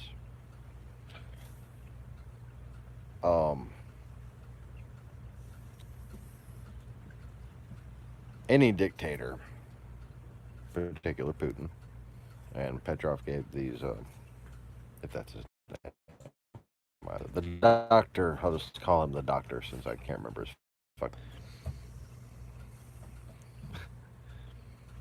The doctor said, "Dingo!" No, you dingo. The doctor, I forgot what the doctor said because I had to yell at my dog.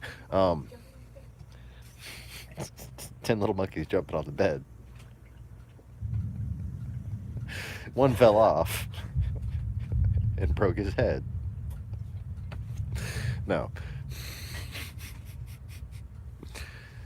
The doctor said, "Doctor, doctor, Mr. MD, doctor." Okay. I don't even remember what the fuck we were talking about now. What doctor? The Ukrainian doctor. Okay, good. Thank you. Hi, Simba. It's cold outside,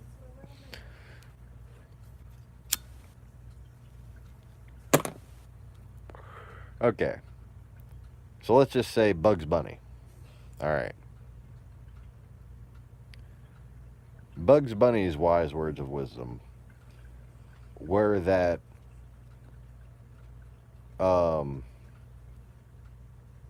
taters with dicks, apparently, just in case I can't say that word in order. Let's just call them tater tots. Tater tots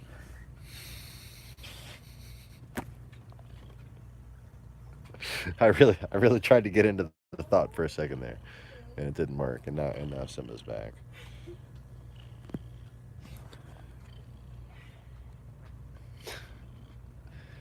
So apparently, some tater tots were.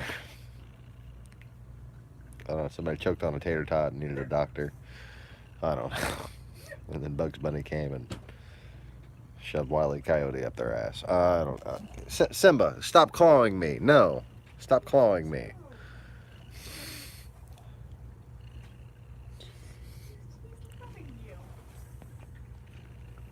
Okay, well, I love my blood in my body.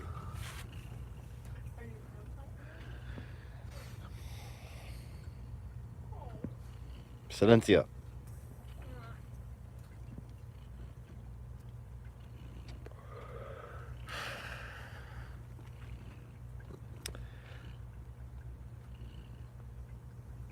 Are you Ron Tater Salad White?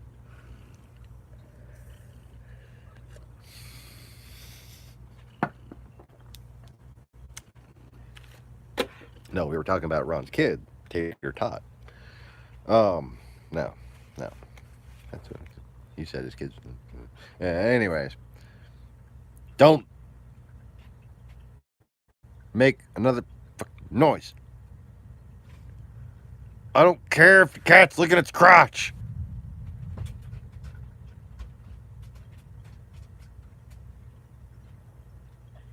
And 5 more gray hairs just grew out. Okay. And the fucking thing spins me right round, baby, right round like a motherfucker. How do you do now? Okay. All right. So, what? Yeah, what's up? Doc said to some historical tater tots and to the tater tot of the hour.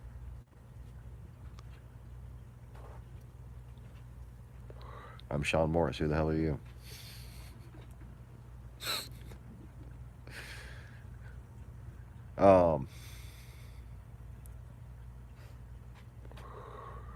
Right, I think I may have not gotten something. Anyways, I'm going to try to actually move on with the fucking story now. Really, we're true. Shut up.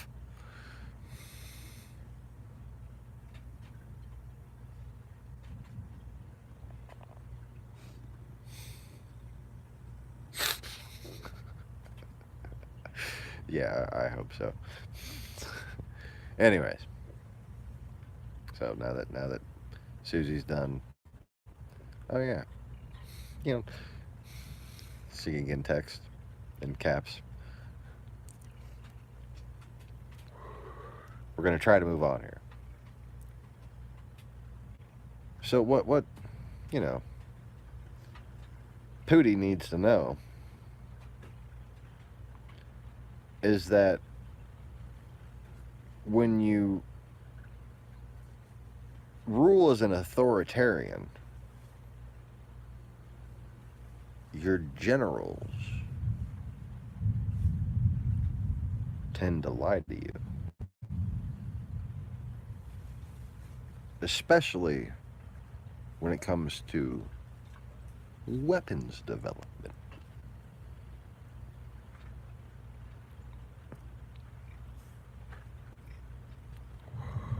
Oh, I think you know where this is going.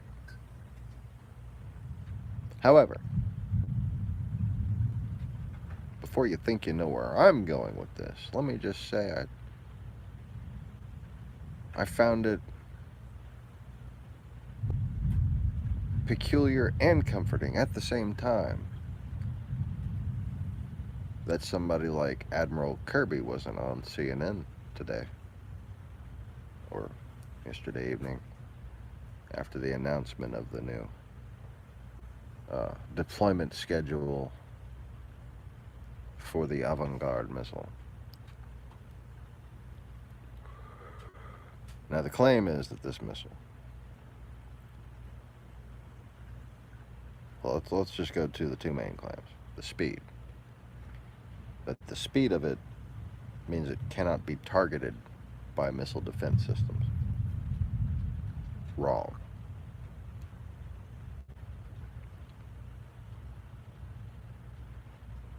I'll explain that in a second.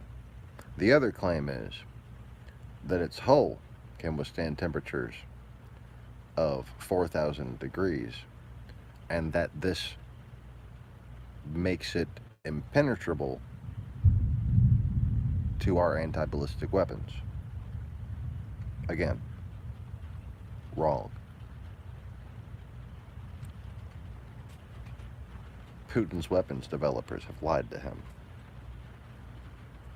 if he thinks that this is true.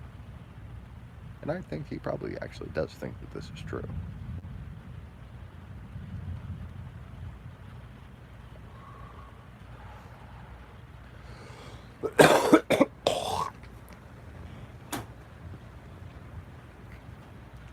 Well, first of all,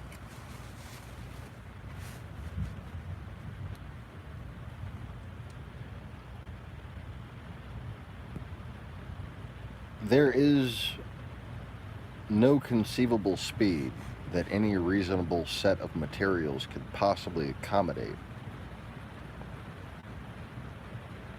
that our targeting systems can't track. Because you're talking about something moving like this, okay?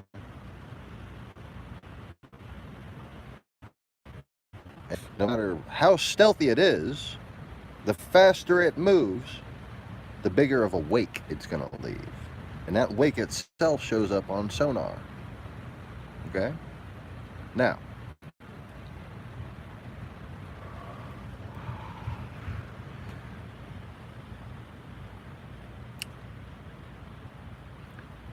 if I'm looking at an object traveling through space, through a three-dimensional space, right?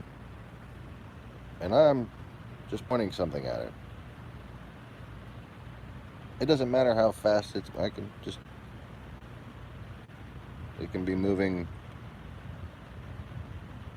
very far away at tremendous speeds, and relative to how far I gotta turn, it's still moving pretty fucking slow. Even at 23, 25 times the speed of sound, son. Okay? Then you're talking about what? It goes fast as a space station or a satellite? Come on.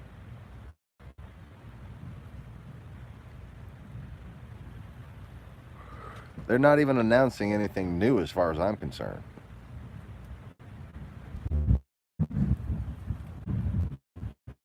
We've had considerably fast missiles for a long time now. And we've got private companies I could see that we could just sign up to fucking apply technology that would outdo that.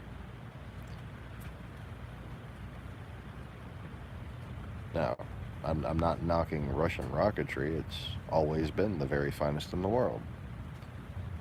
But the idea that a stationary revolving tracking system can't hit a missile no matter how fast it goes is fucking delusional. Okay? Now, the skin.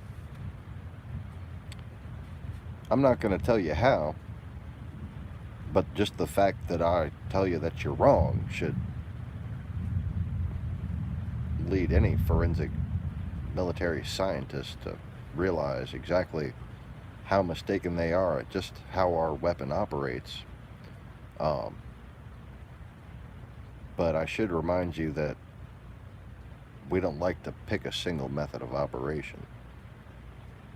So, there's no defense. Sorry. We thought of that already. You're welcome. Oh, and by the way, just in case you forget who I am, if we hadn't thought of that already, I could just do this and we would have. But I have every confidence that my knowledge of our system is apparently better than your fucking ability to delude yourselves. That's all it is.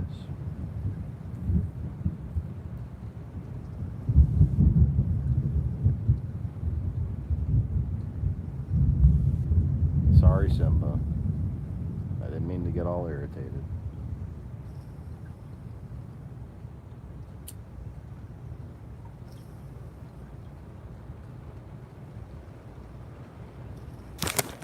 And by delude yourselves, I mean all the way down to your very reason for fucking existing.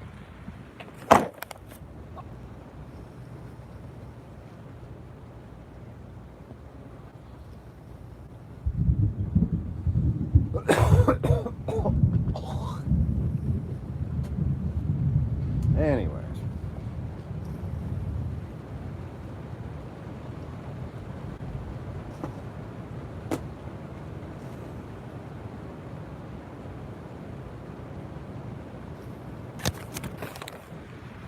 So the stream's still doing the little. Yeah, was that well timed for dramatic effect? Would you say? I try. That's how the first several minutes of the video were kind of going, but I was feeling all energetic. Yeah, kind of like was just for a second there.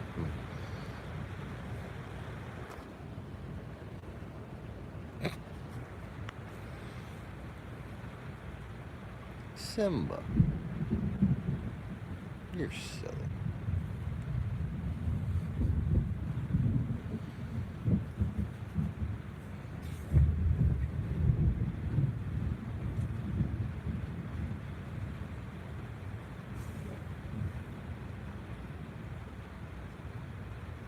This cat is 10 years old.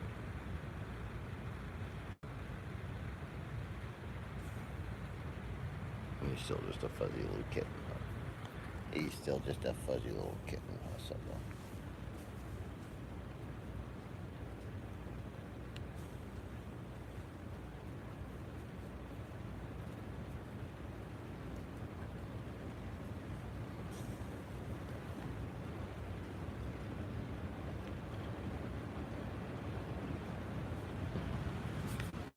Alright, can I...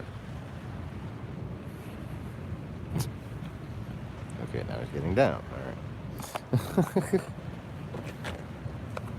M&M's and cigarette pack and... Yeah. Now we can have a little puppet show, boys and girls.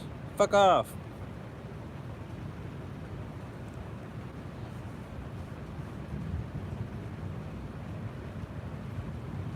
Anyways, I don't know what that was about.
Yeah.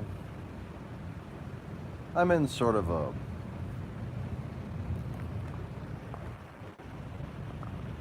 multi-level state of mind.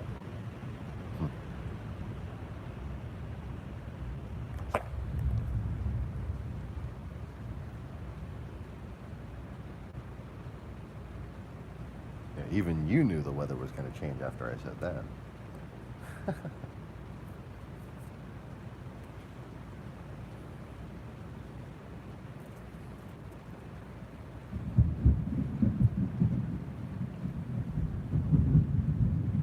Simba.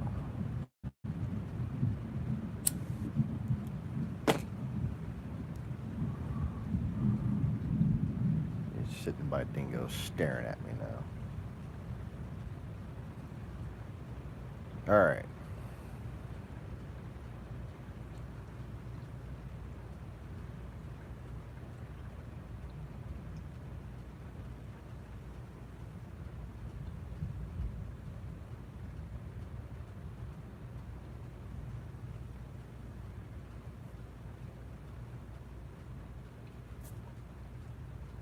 So what I think I need, since these are gonna be, all right, back to this business plan shit. I got my parent charity right here. And these two things are a development company and a construction company. Basically like a real estate company and the company that actually builds and remodels, right?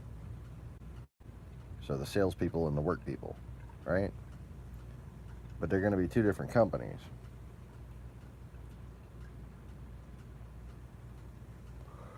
Instead of having them both under the charity, I should have them under one company and then have that under the charity.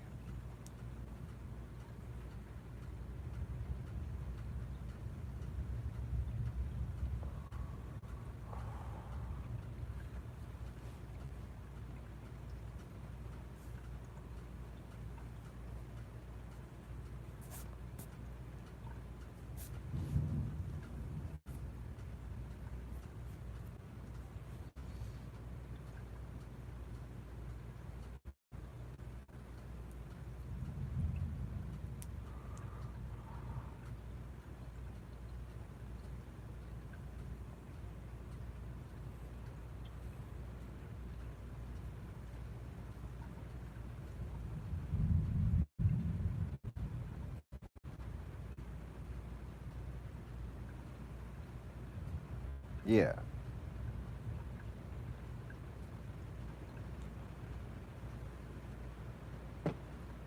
And basically I can do my initial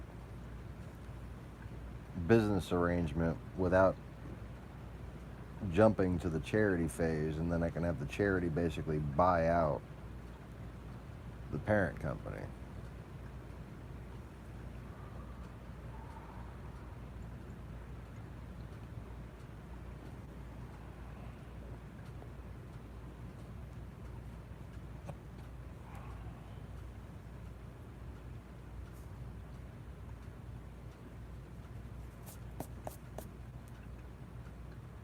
or part of it.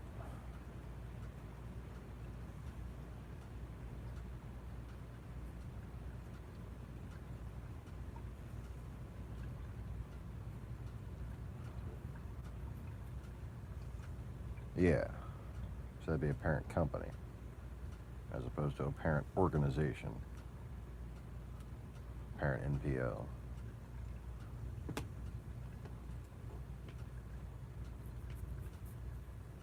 Let's see, this one company has a brand name that only goes throughout the construction part of things, and there's other brand names that are going to have their own companies, so there needs to be a little mini parent company.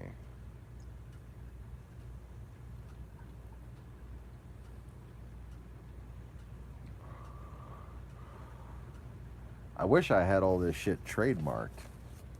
It's been really very gratifying to be able to do some real artistic work in my sketchbook here on these logos. Because last I checked, the Russians can't hack sketchbooks. Can you? But these are just the most brilliant fucking corporate logos ever. Now let's see, there's 1, 2, 3, 4, 5, 6, 7, 8, 9, 10, 11, 12, 13. Well, 12 and 13 aren't necessarily million-dollar companies, but they're still pretty cool. Well, they have the potential to become multi-million-dollar companies. At least one of them does. But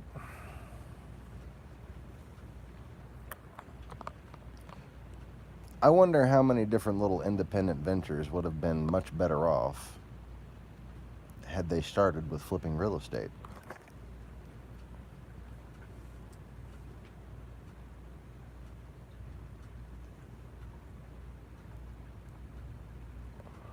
But that's what I'm going to do.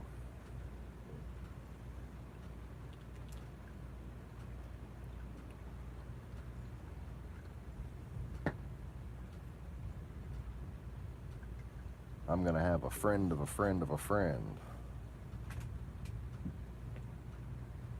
buy houses, and then a friend of a friend is going to build my designs on that lot. And then my friends and I are going to make a shit ton of money. Good luck figuring that out. I don't even think I have. But anyways, trying to get this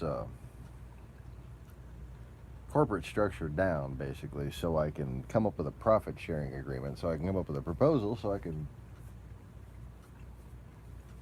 just get this fucking deal down, at least to some handshakes.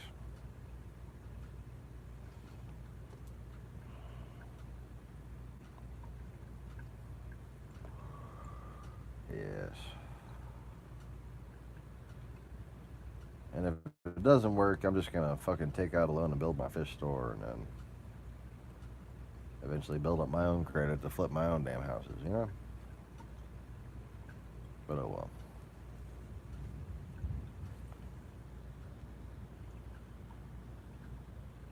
Lacey, what's up, babe?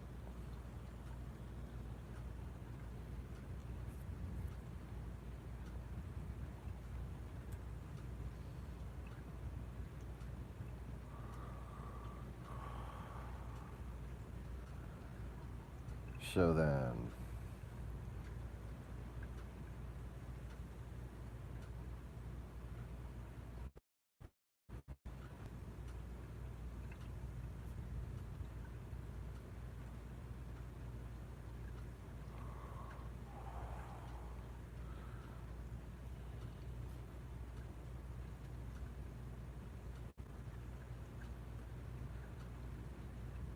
$7% for me. That's the easiest one to figure out, because that's all I want is 7%. You had a fall? Well, don't do that. It hurts.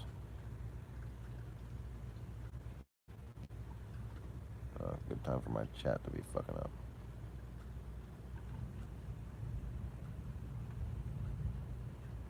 Jaw, ear, and hand.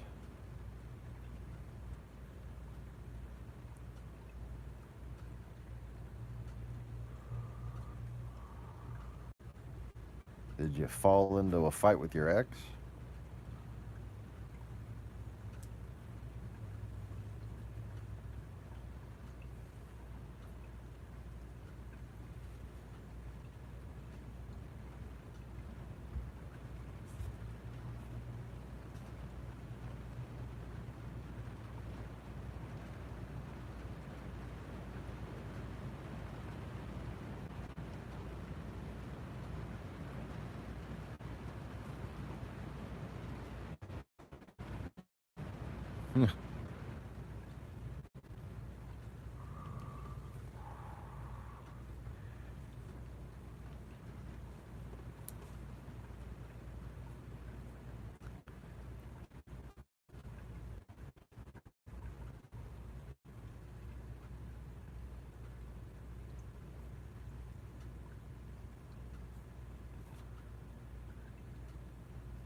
All right, and then, so then I need a 42 and 42.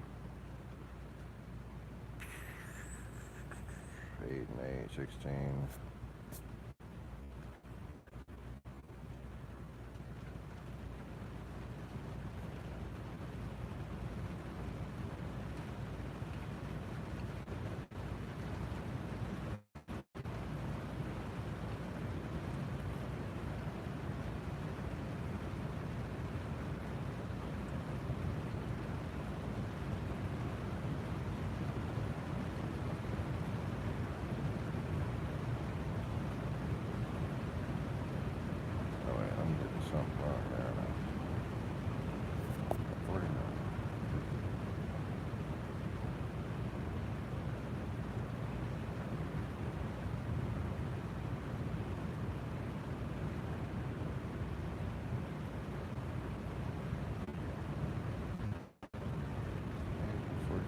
And 42.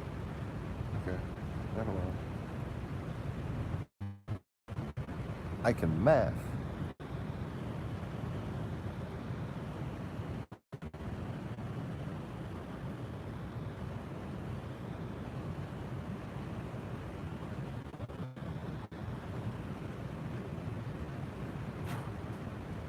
It's okay, Lacey. Just listen to the storm, babe. We're here.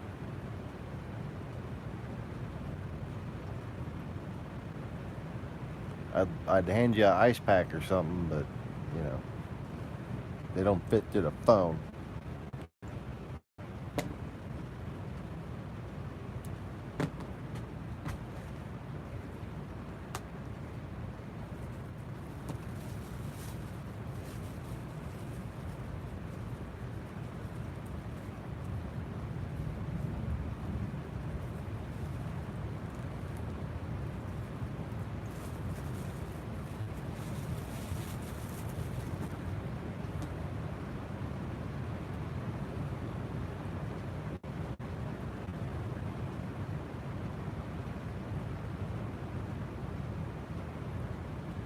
So 49% for the CEO of the development company.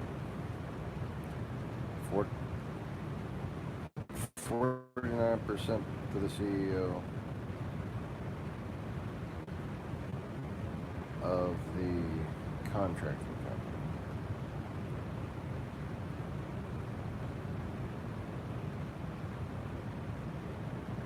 Of those two subsidiaries.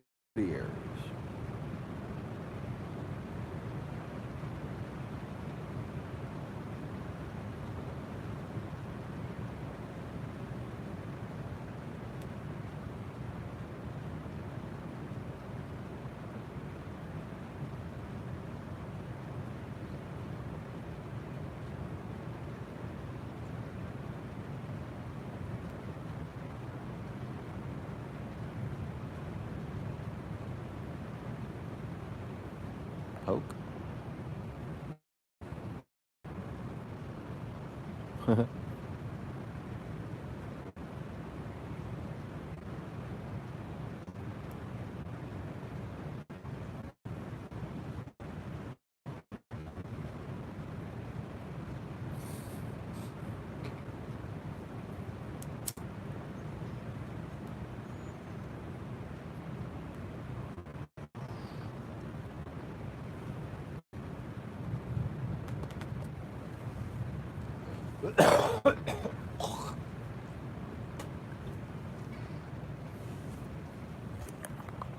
You know, it's funny, like, the difference between how easy it is to please a girl, you know?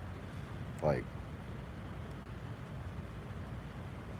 a girl could probably, like, do this on camera, and a guy'd be like, right? But a guy can't go like that, you know? That's not gonna work.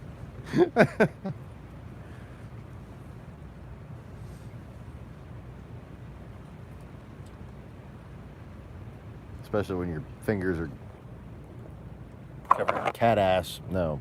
Okay. No, not cat ass. Pencils and shit. Simba. Simba.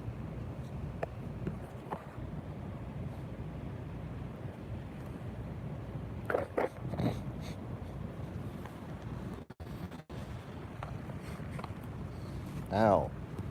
Fuck. Okay.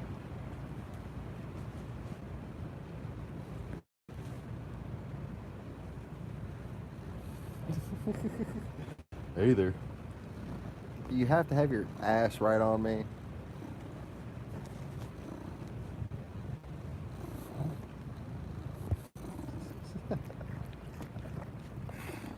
Fuck it, might as well point it right at him.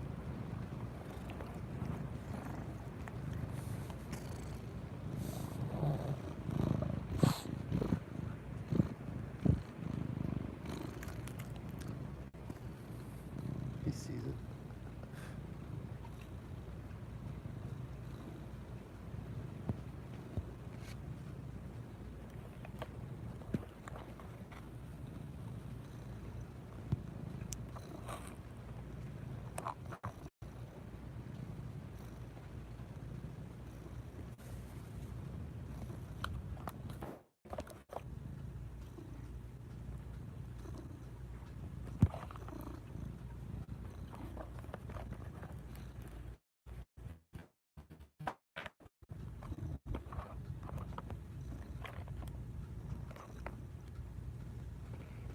Alright, Simba's now going to be hosting the live stream.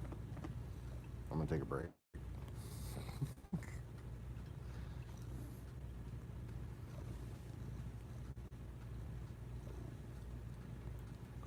Hey there, I'm your host, Simba. Welcome to the channel formerly known as The Lost Begotten. Now known as Easy Reefers. Isn't that just a fabulous name, boys and girls?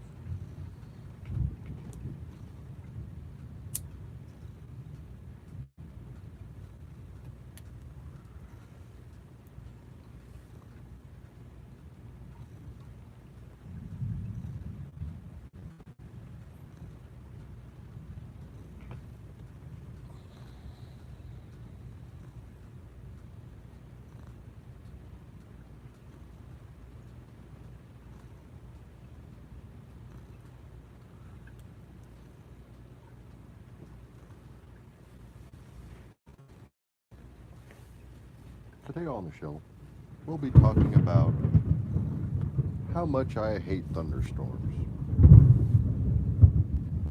That's why I'm inside right now. Because whatever the hell that was, it scares the shit out of me. I'm just a fucking cat. Apparently Zeus hates cats. So I don't want to fuck with that asshole.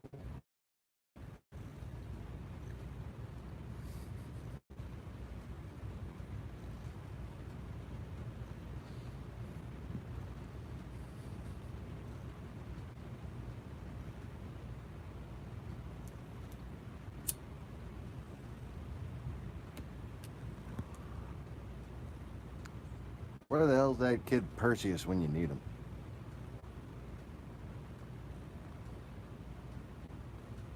Probably got taken out by some kind of mangy ass dog.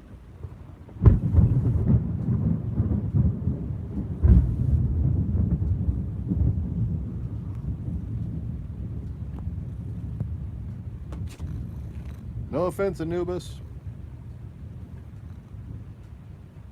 Sorry there, buddy.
Before you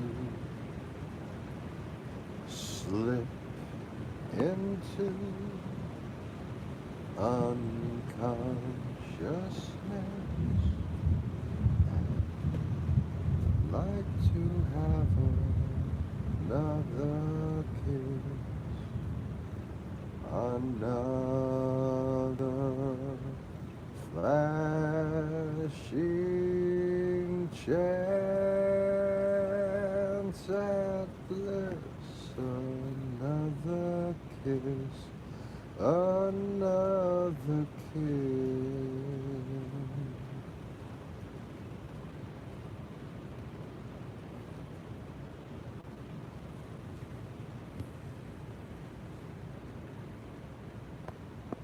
The days are bright and filled with pain. Enclose me in your gentle rain. The time we ran was too insane. We took it when we took it.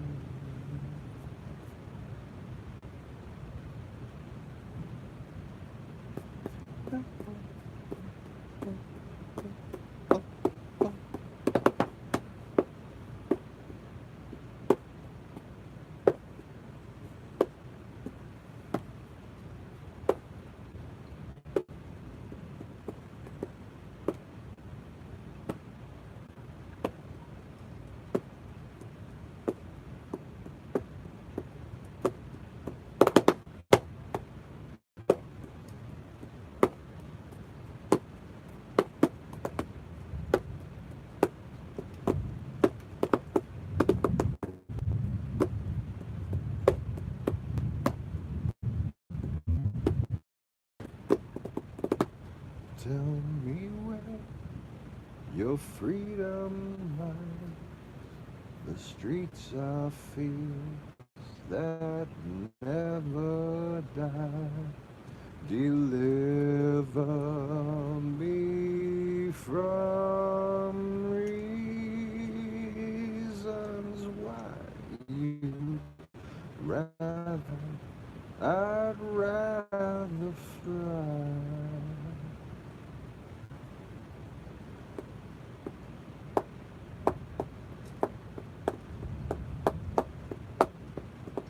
The crystal ship is being filled. 1,000 thrills, 1,000 kills, 1,000,000 ways to spend your time. When we get back, I'll drop a line.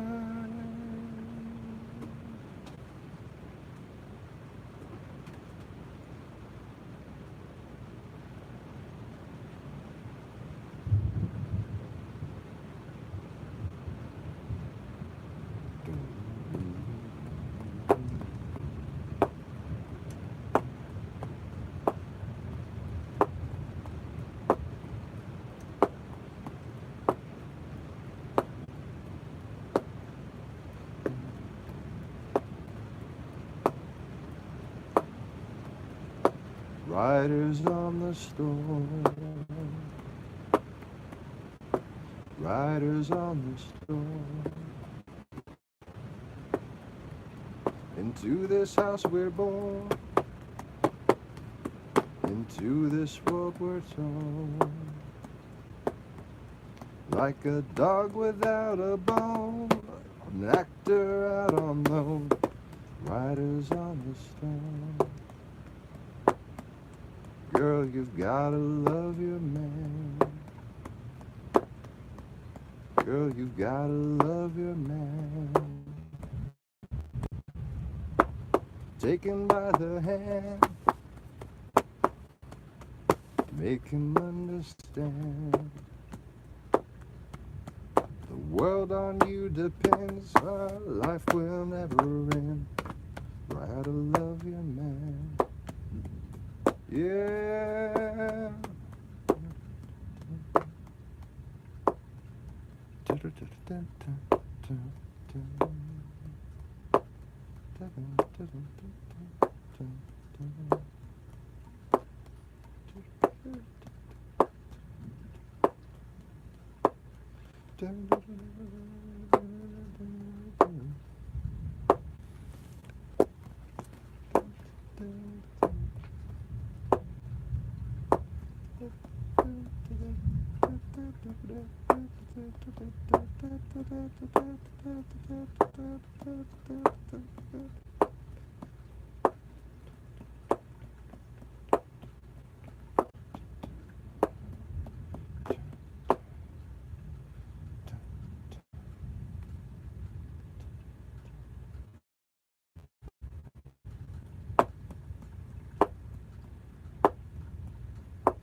Anyways,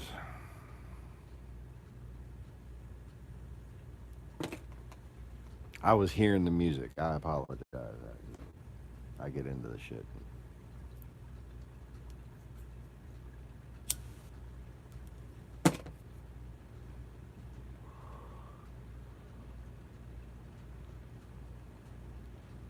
Doom, doom, doom, doom.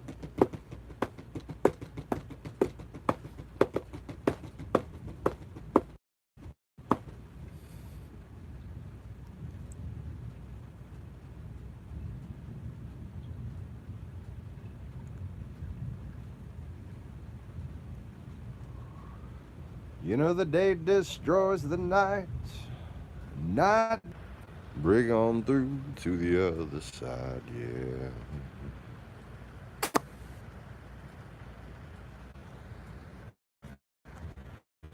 You know we searched out, just dug up treasures there. But if you still recall the time we tried, bring on through to the other side. Bring on through to the other side. Bring on through, oh, oh yeah.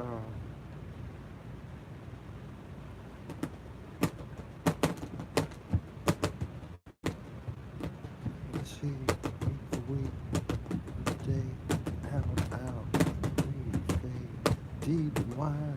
Bring on through to the other side. Bring on through to the other side. Bring on through. Bring on through. Bring on through. Bring on through. Break, break, break, break, break, break, break, break, break.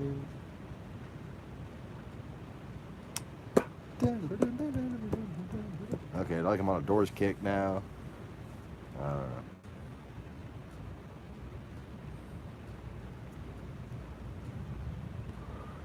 And all I really want to do is play the drums.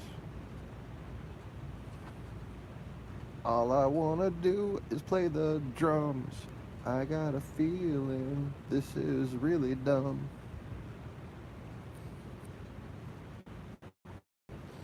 I don't know how I feel about ending a spree of doors with a Cheryl Crow. At least it was a parody. At least it was a parody.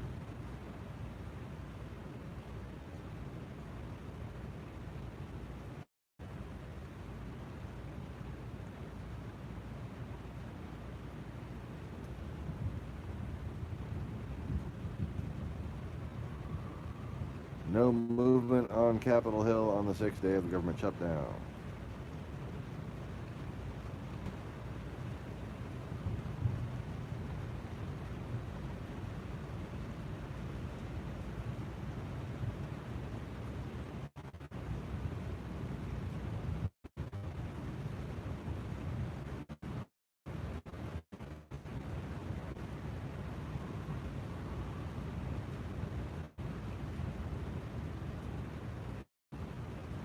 Well,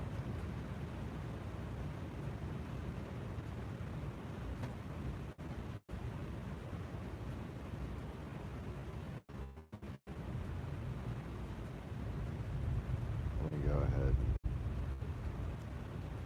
turn that off and not screw myself up here.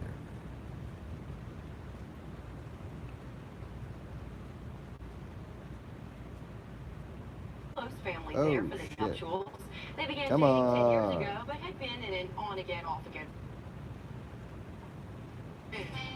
When you can't work it out. The volume is so high I have to divide it up into between channels so I don't fucking get any kind of copyright shit. Holy fuck.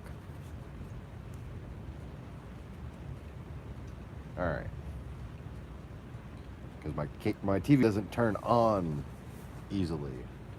So I can't turn it off. So I have to put it on the TV to turn off the PlayStation.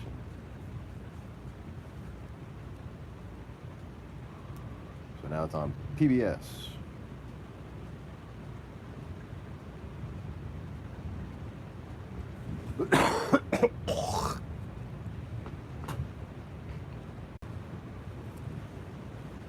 And apparently, PBS is doing a show about the end of the universe.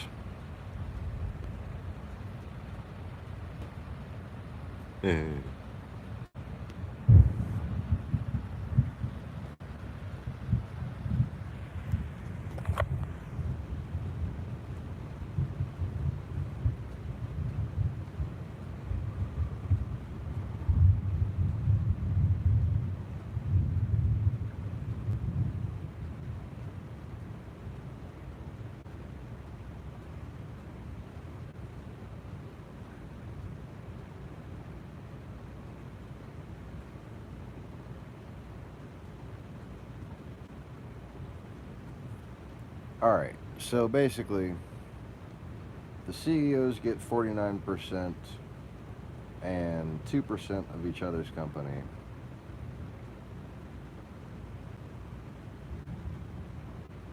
The parent company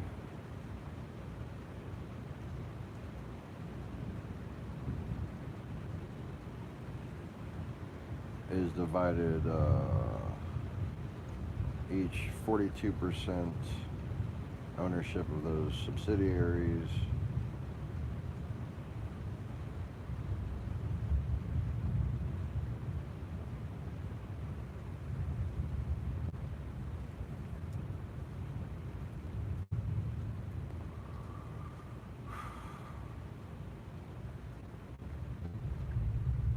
So that'll give the parent company the ability to team up with one CEO other CEO.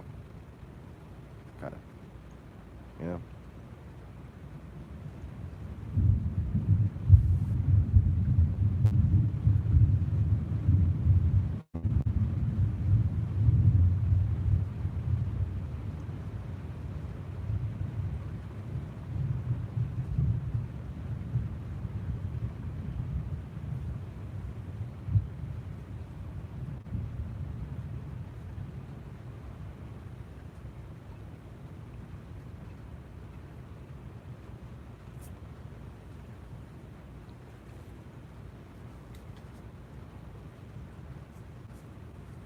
Now, this is all, you know, to be hammered out and approved by lawyers and accountants and shit, but I'm just trying to get, like, the basic structure to give myself a negotiating stance, you know?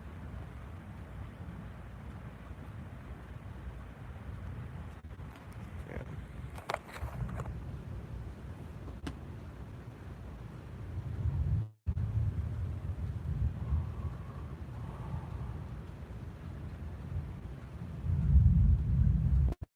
Direct number one thrust in my state in Louisiana. So that's one limitation.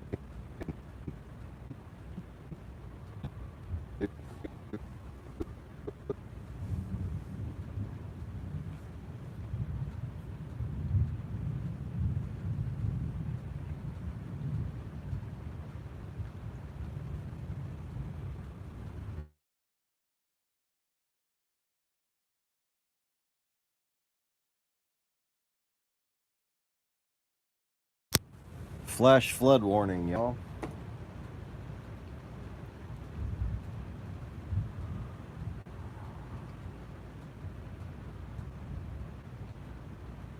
That's good.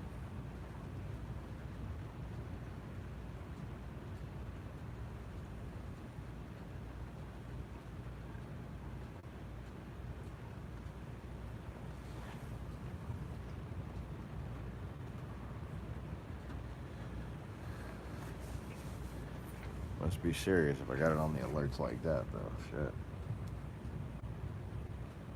Like, I don't even have my old WAFB weather app installed. Because iPhone. I just didn't install anything. You know, just put YouTube on here and that was it.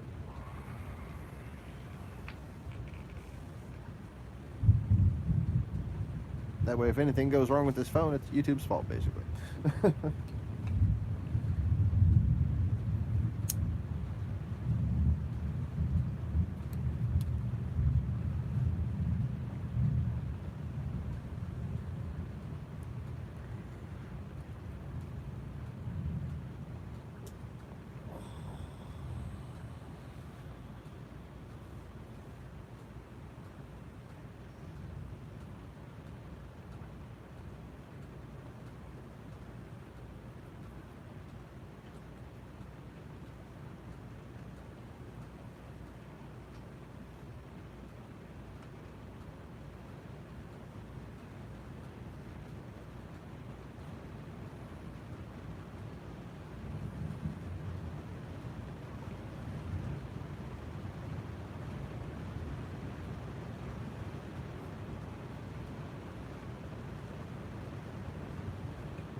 Alright.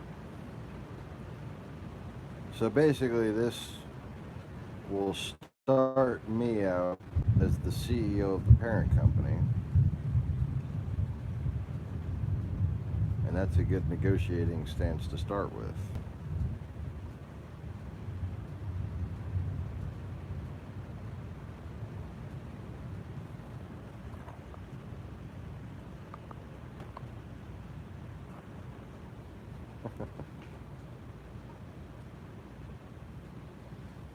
So 49% to each CEO, 2% to the other CEO.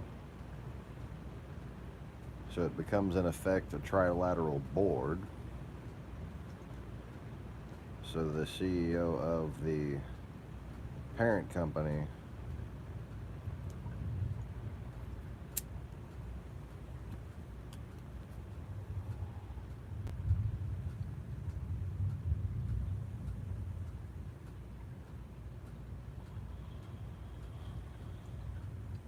can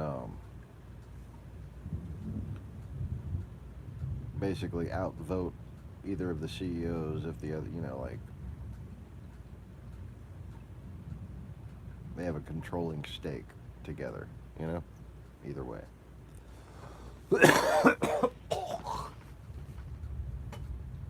And I'm not trying to be greedy about having the controlling stake in this company, either of these companies.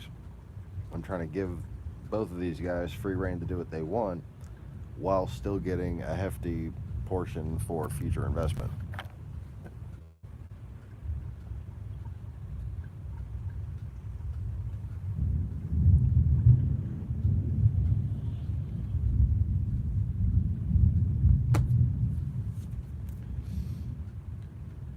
So then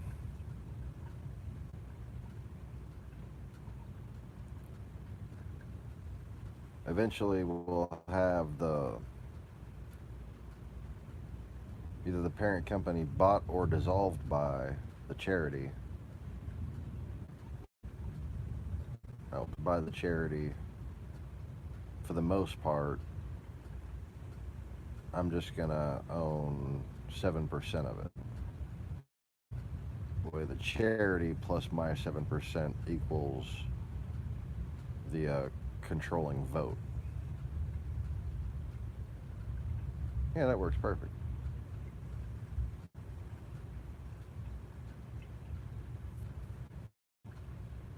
Beautiful. Alright, and now one of the main points of this is because in the beginning I want to streamline the maximize expansion capability while streamlining the accounting process. So I'm going to have basically the same chief financial officer. Everybody fucking send it back. Just crawls right up on everything and starts clawing the shit out of me. Stop clawing me, fucker. Whatever.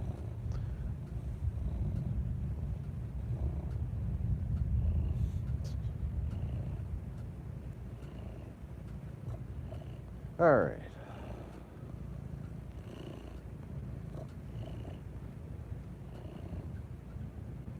So yeah, that seems to be the ultimate plan on how to set this up.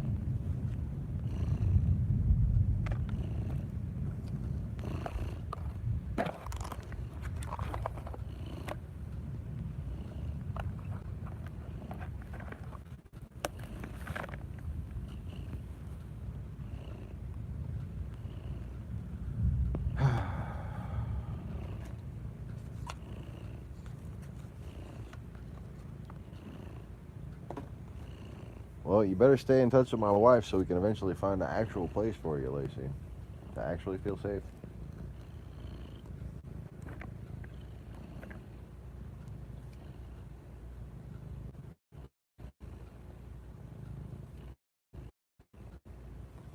Yeah, well, to actually be safe as opposed to just feeling safe.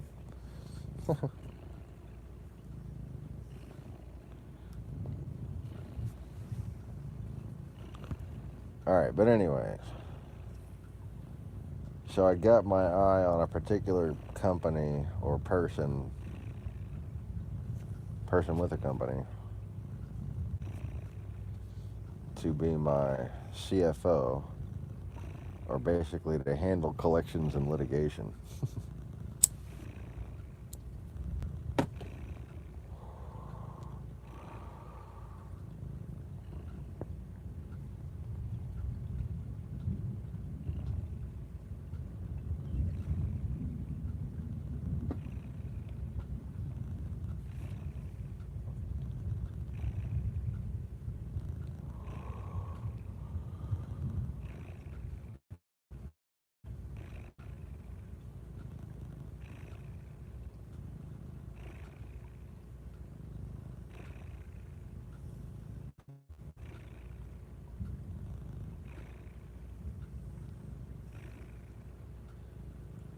But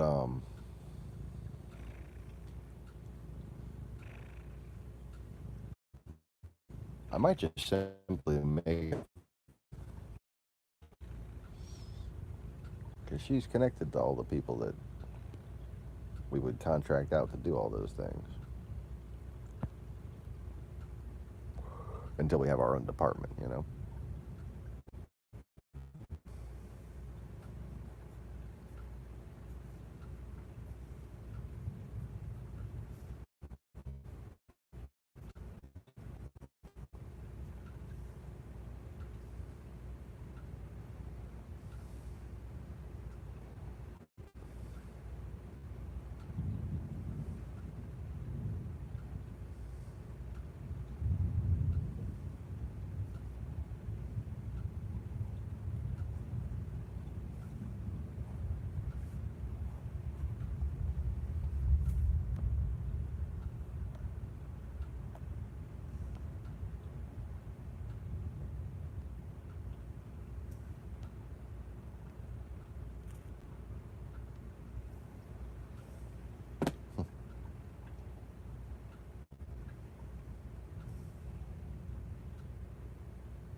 All right, so we need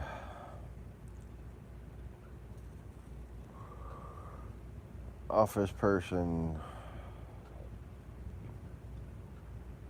inspection and cleanup person, and at least a 5-man crew to get started.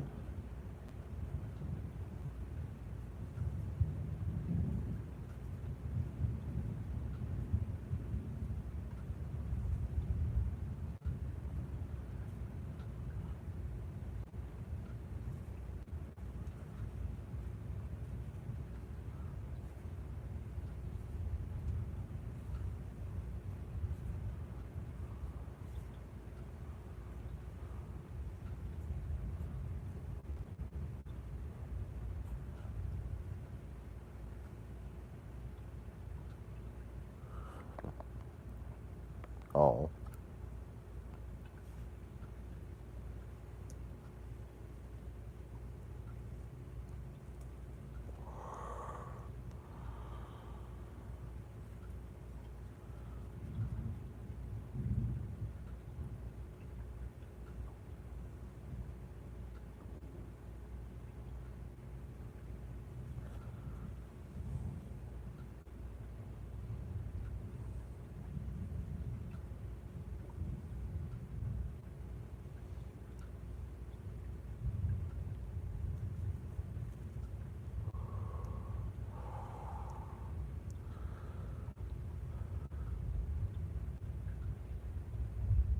Hmm.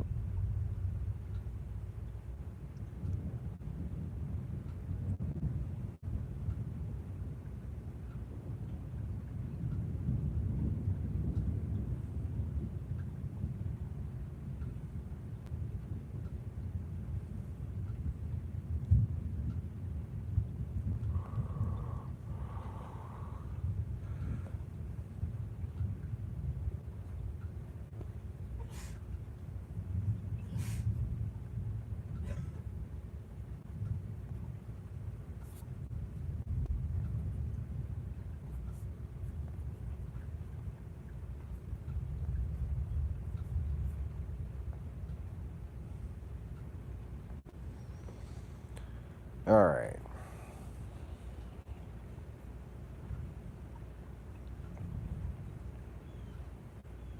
So right now I'm just trying to get like the number of all the different people.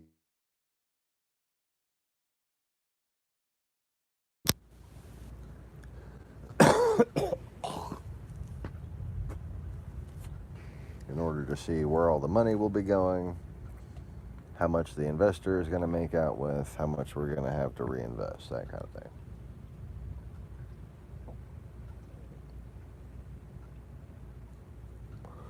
So underneath my little pyramid on each thing, Got my CEOs. And I'll probably be able to share an office manager.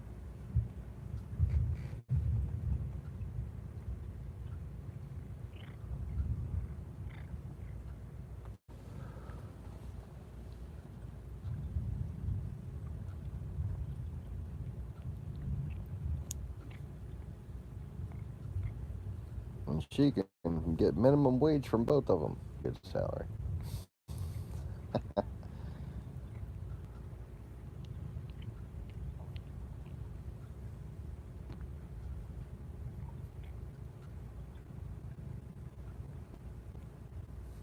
Oh yes, of course. Simba, don't know.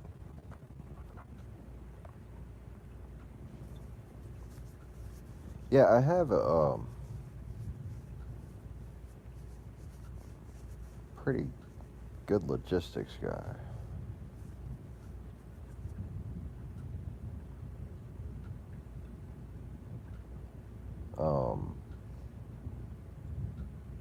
He's actually been out of work for a long time. He had heart problems after a bad cocaine habit, basically. Like 20 years ago before he had kids, or 15 years ago. Simba, stop snuggling with the phone. Pest. Look at him. This is what I'm trying to hold the phone up with, and he keeps pushing it further this way.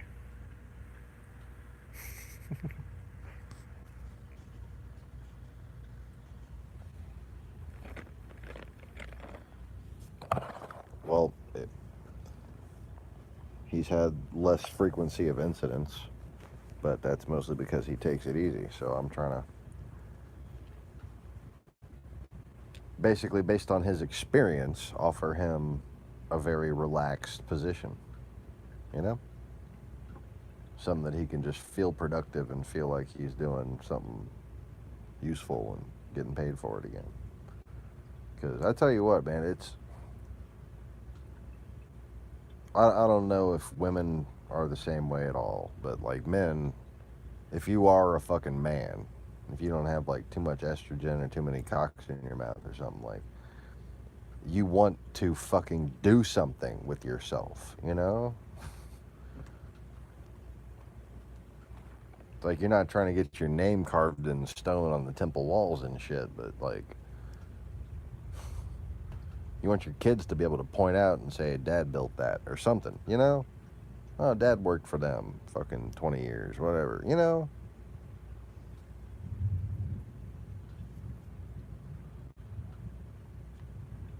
You want the occasional ex-girlfriend to get pissed off when they see something long after you're dead. You know, like, just...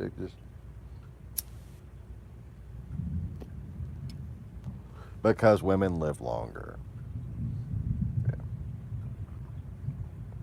Yeah. And who hasn't had a few milfs? Yeah, I mean, what?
Alright, so I've got 4 fucking people in the real estate business ready to sell.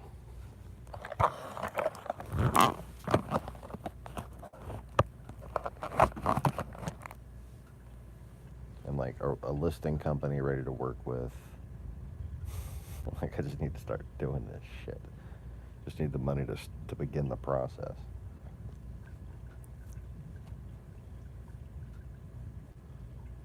Like, you know, like I'm around to list them and I'm like, oh, that's nice. I got 4 fucking.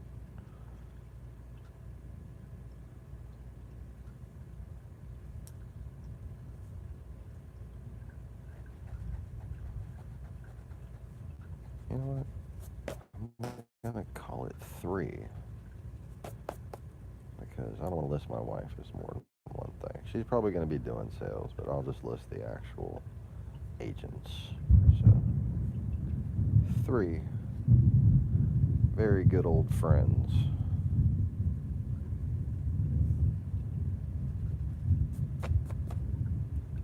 That I can count on having an active interest in showing these properties to people. And of course, the people that they work for will have no problem with that because they'll be getting basically exclusive fucking, not exclusive, but like a sweetheart deal to have all my listings.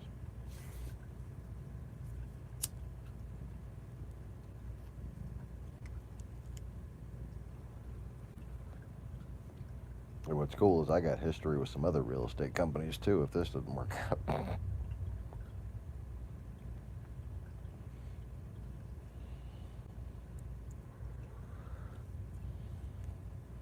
Real estate for me was always like architecture now. Until I finally figured out that it could be a means to an end. It just didn't seem like enough of a challenge or anything like that. It just seemed like, like I mock landlords. I mock real estate people. Not like the ones who actually work to do the shit. I'm talking about like the owners, People who just collect money and let their properties go to shit like my landlord. I mean, I'm sorry.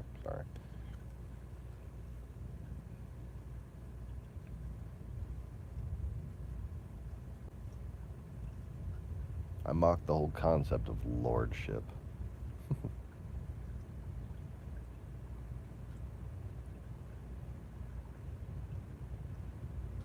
Oh, I own things. So you have to give me an unfair amount of money, basically as much as you can possibly afford just so you can live. Because I own something. Fuck that, man.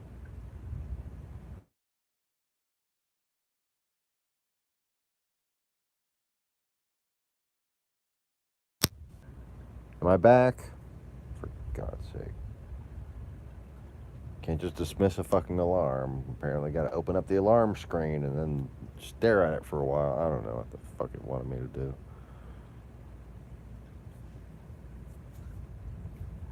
Simba's just dying for me to pet him over here. He's like pawing at my foot.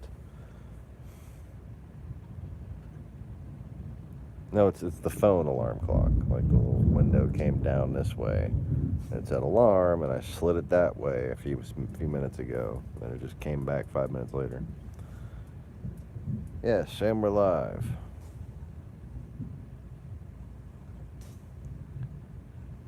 Alright, so I got an office manager and 3 people on the sales side. And somebody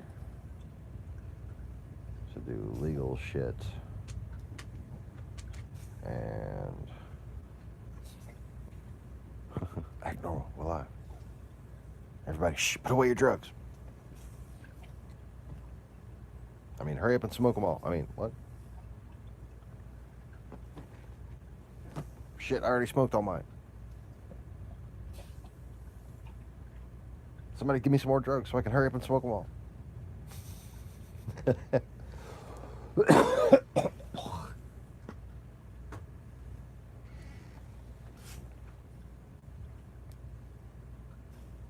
Joey.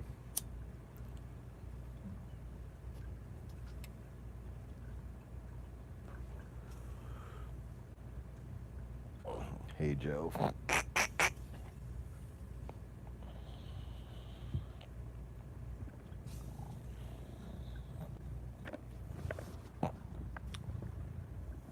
And somebody just knocked a blanket on the bear. Simba. Simba.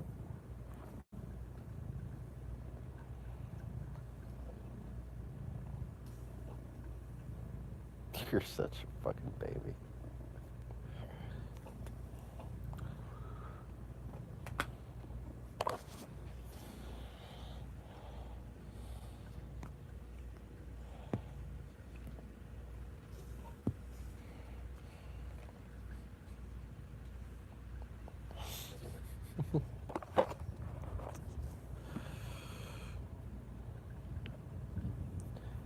Anyways.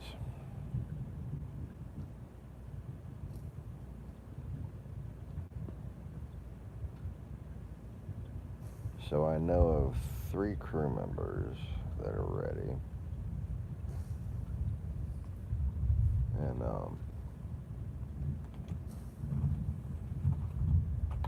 you know, the fucked up part is that I have this planned out so well that 4 men, like the 3 crew members and the CEO, who's basically going to be a general contractor, hands-on contractor, 4 men could put up a whole fucking house.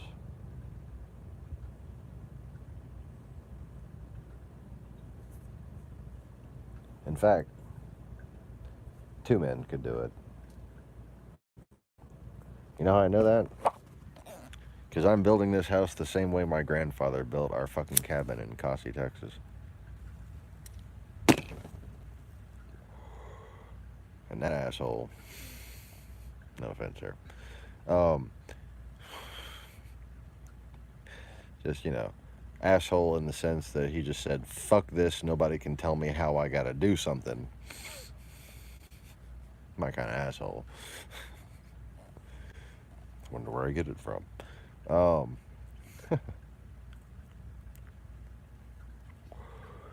He built this beautiful 2-story cabin with a little master bedroom and a big, like, loft area for the kids. Okay. And a kitchen. Front door, back door. Nice. Fun, too. Like, had, like, open space that you could holler down from and throw shit at each other, you know. Kid stuff that you do when you go out to your cabin in the woods, right? Between going out and shooting your giant duffel bag full of guns. Because it's Texas.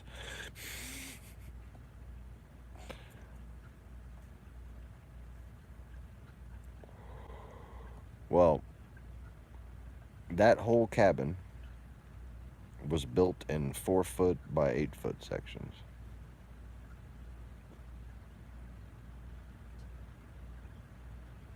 Put on the back of a pickup truck. And driven an hour and a half out there. Basically past Waco.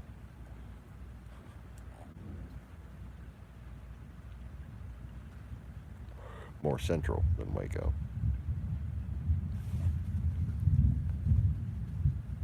And my family doesn't own the land anymore.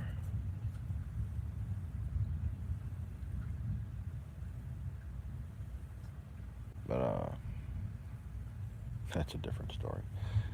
Anyways, so my grandfather, 1 truckload at a time,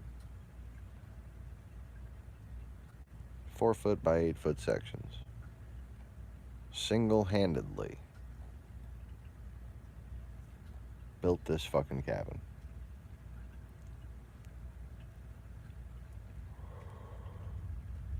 just to get away from my grandmother. I mean, no, I'm kidding. I'm kidding. My grandmother was the sweetest fucking lady.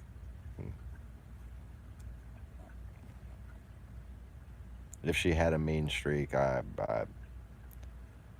never saw it unless I deserved it. You know, like seeing her snap would just terrify you. Just the slightest little sound of anger from her voice, and you'd be like, "Oh no, not Nanny!" Just like, because she was always just, "Hi, Mr. Good Looking. Oh, it's been so long. Just come here. Let me get a good look at you. So good looking." With everybody, just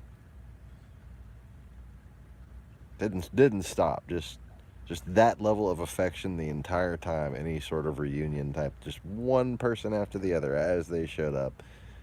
Each got 20 minutes of their their peaks getting chinched or their cheeks getting pinched, whichever they preferred. Um,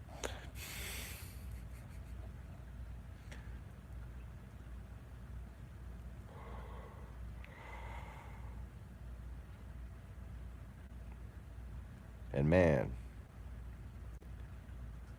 she was definitely one of those grandmothers that didn't know how to wait till you answered her when she asked you if you wanted seconds. Here, you want some more? Conk. Just with that rhythm every time. Would you like some more mashed potatoes? Conk. Just,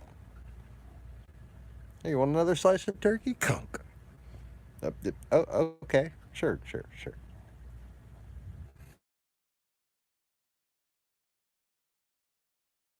All right, and the flash flood warning is showing again. Let's get a look outside, shall we? Unplug for a second. Oh!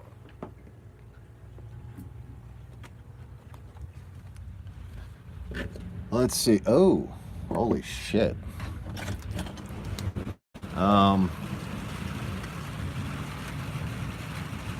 Yeah, it's flooding.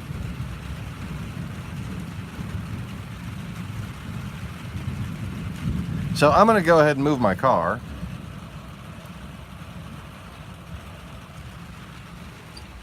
Holy shit.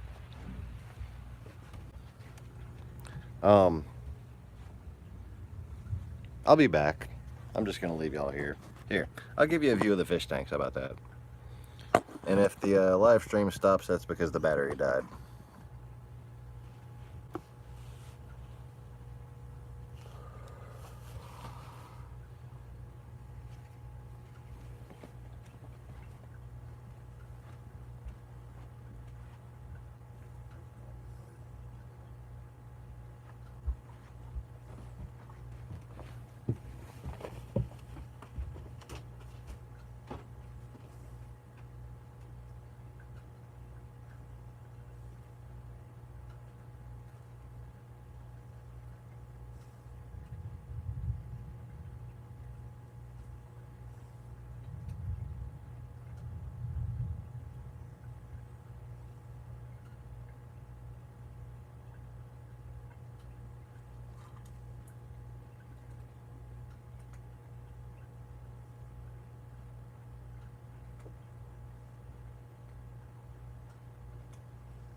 Let's see if those boots I got can fit me.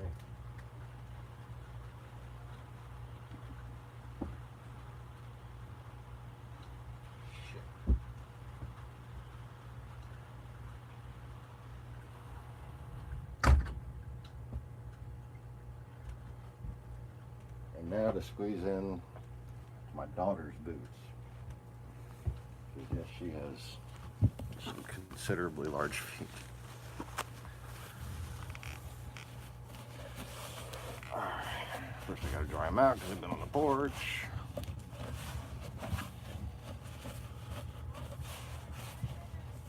What? Alright.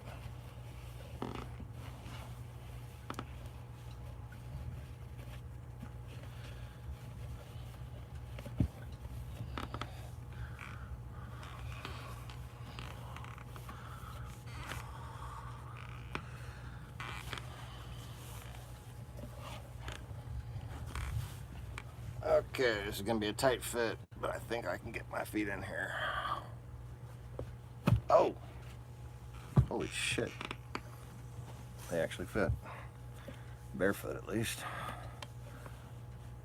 It's definitely snug, but ow. Oh, cool.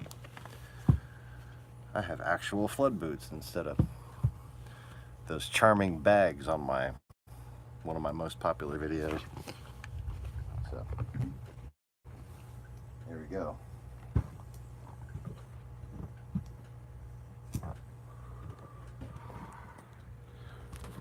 Should I try to take you with me? I should try to take you with me. I don't think it's gonna stay connected, but we'll try. Let's do this.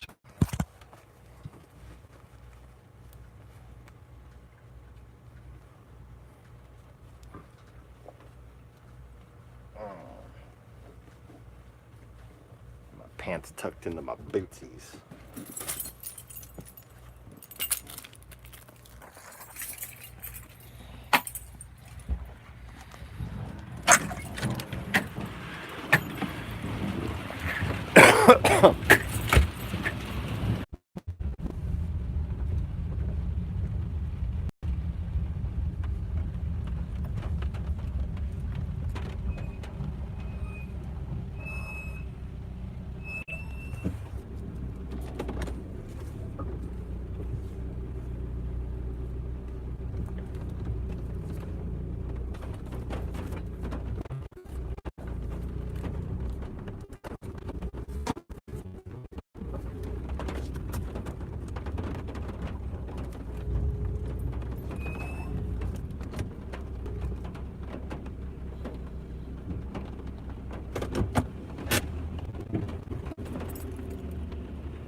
Oh, are we back? Holy shit. Okay. So I've gotten into the actual transmit.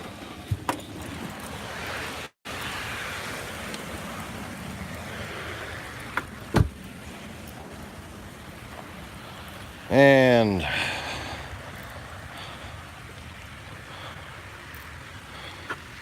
like I said, it looks good when it's wet.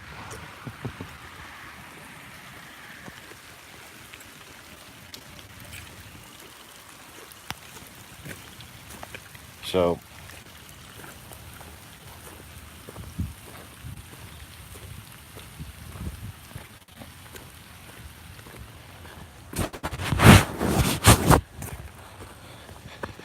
I'm gonna try to shelter my phone under my ball cap here.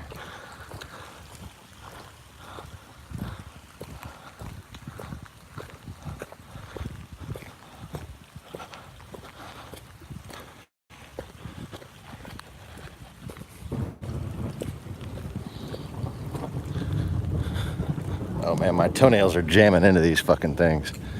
Holy shit.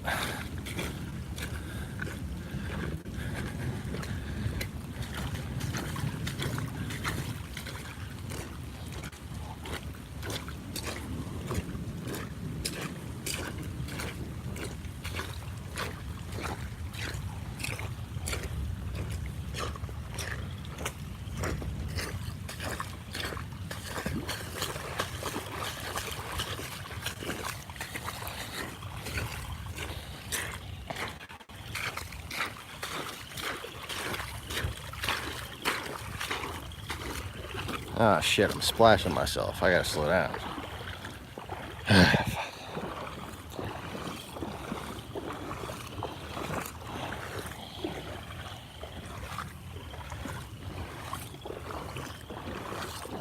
Alright, so now we're in the dead zone. So I'll probably lose y'all for a second. And then I'll get back when I'm at the house. But I'll see. Maybe it'll pick up and... Oh shit, I'm splashing inside the boots. Damn it. Okay. Slowing down. Water's getting higher than when I left. Holy shit. Flowing in from the creek over here.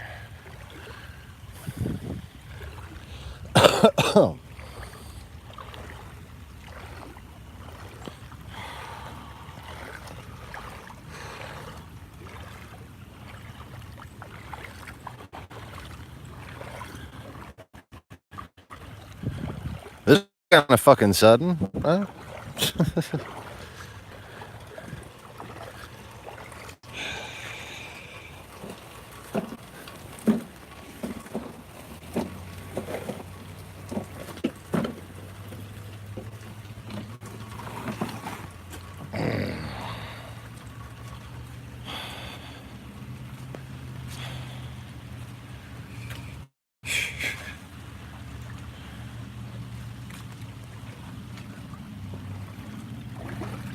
No, you're not floating away. I haven't even used you. What the fuck is inside of there? Okay, maybe I did use it once, but either way, it's not floating away. Oh, possum food. Okay.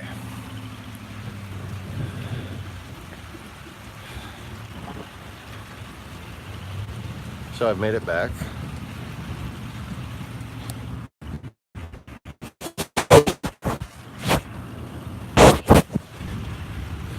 And I just checked my keys. I checked my pocket right quick to make sure I brought my car keys with me and didn't leave them in my car on the side of the road. But now I think I'm going to try to dry out Layla's boots. So those got left out here too. And they might fit my wife.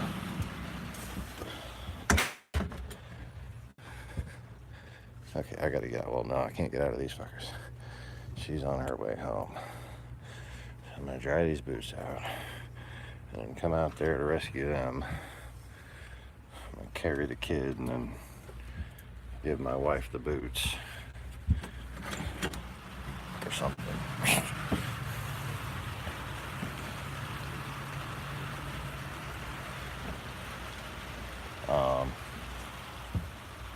Shit. Yeah.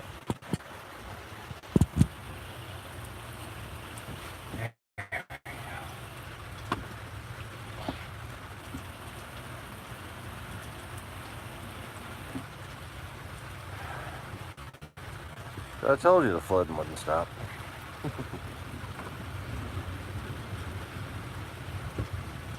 Murphyface is here. Oh no, it's a 1,000-year flood. Oh no, it's a 500-year flood. Oh no, that's not going to be happening again anytime soon. Yeah, right. Oh no, they fixed the canal. It's not going to happen because they fixed the canal. Oh, I've heard that before.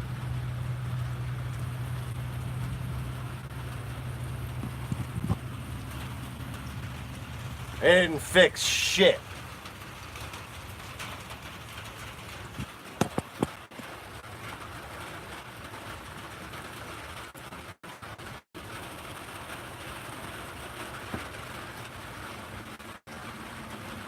But I have some fucking gum boots.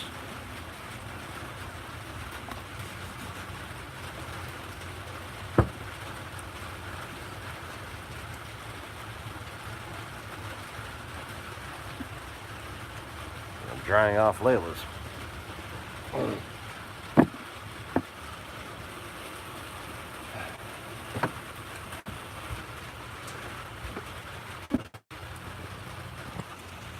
All right. Now, objective number to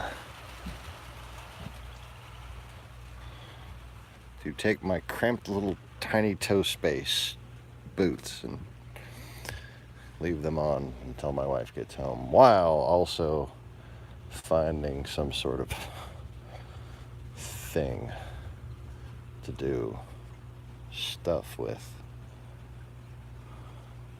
Don't worry, that stuff does not require lotion. At least not that I know of. Shit, I'm not inspired. No. No. No. be here? Yes. Maybe.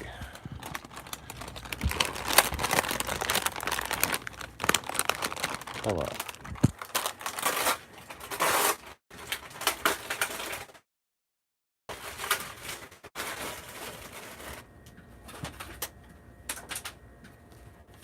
Cookies. Cell phone holder.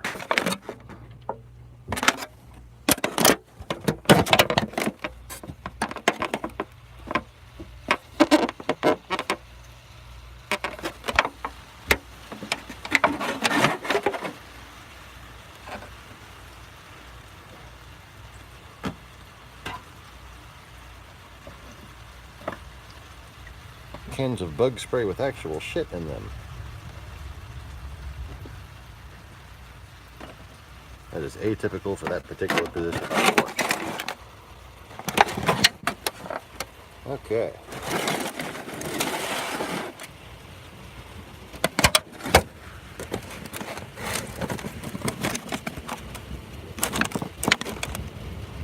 So I'm going to move the counterweight down.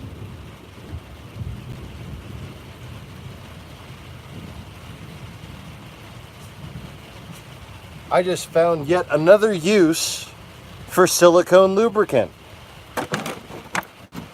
Oh shit. Okay. It's right there. And you're going right there. Okay, that's your spot.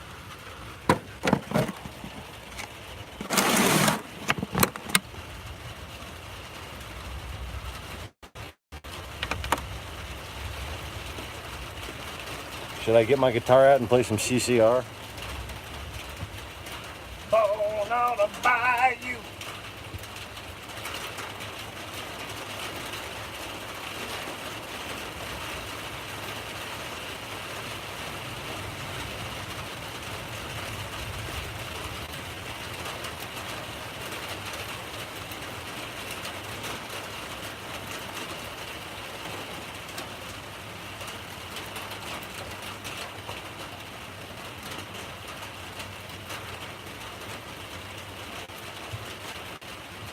I need to trim my toenails because these boots are too small.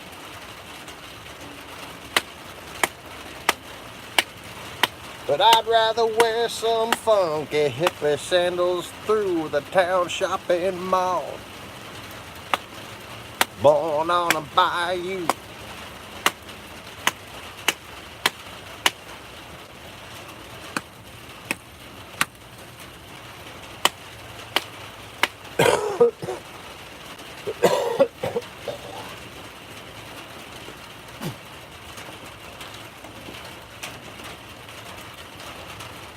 The thunder.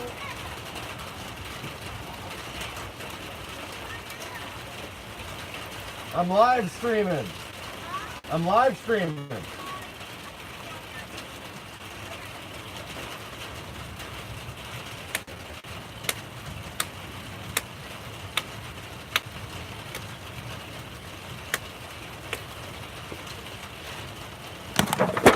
All right. New plan. We're going to start a new live stream so I can title it with the flood thing. I'll be right back. And maybe we'll try to take another little walk just for the fun of it.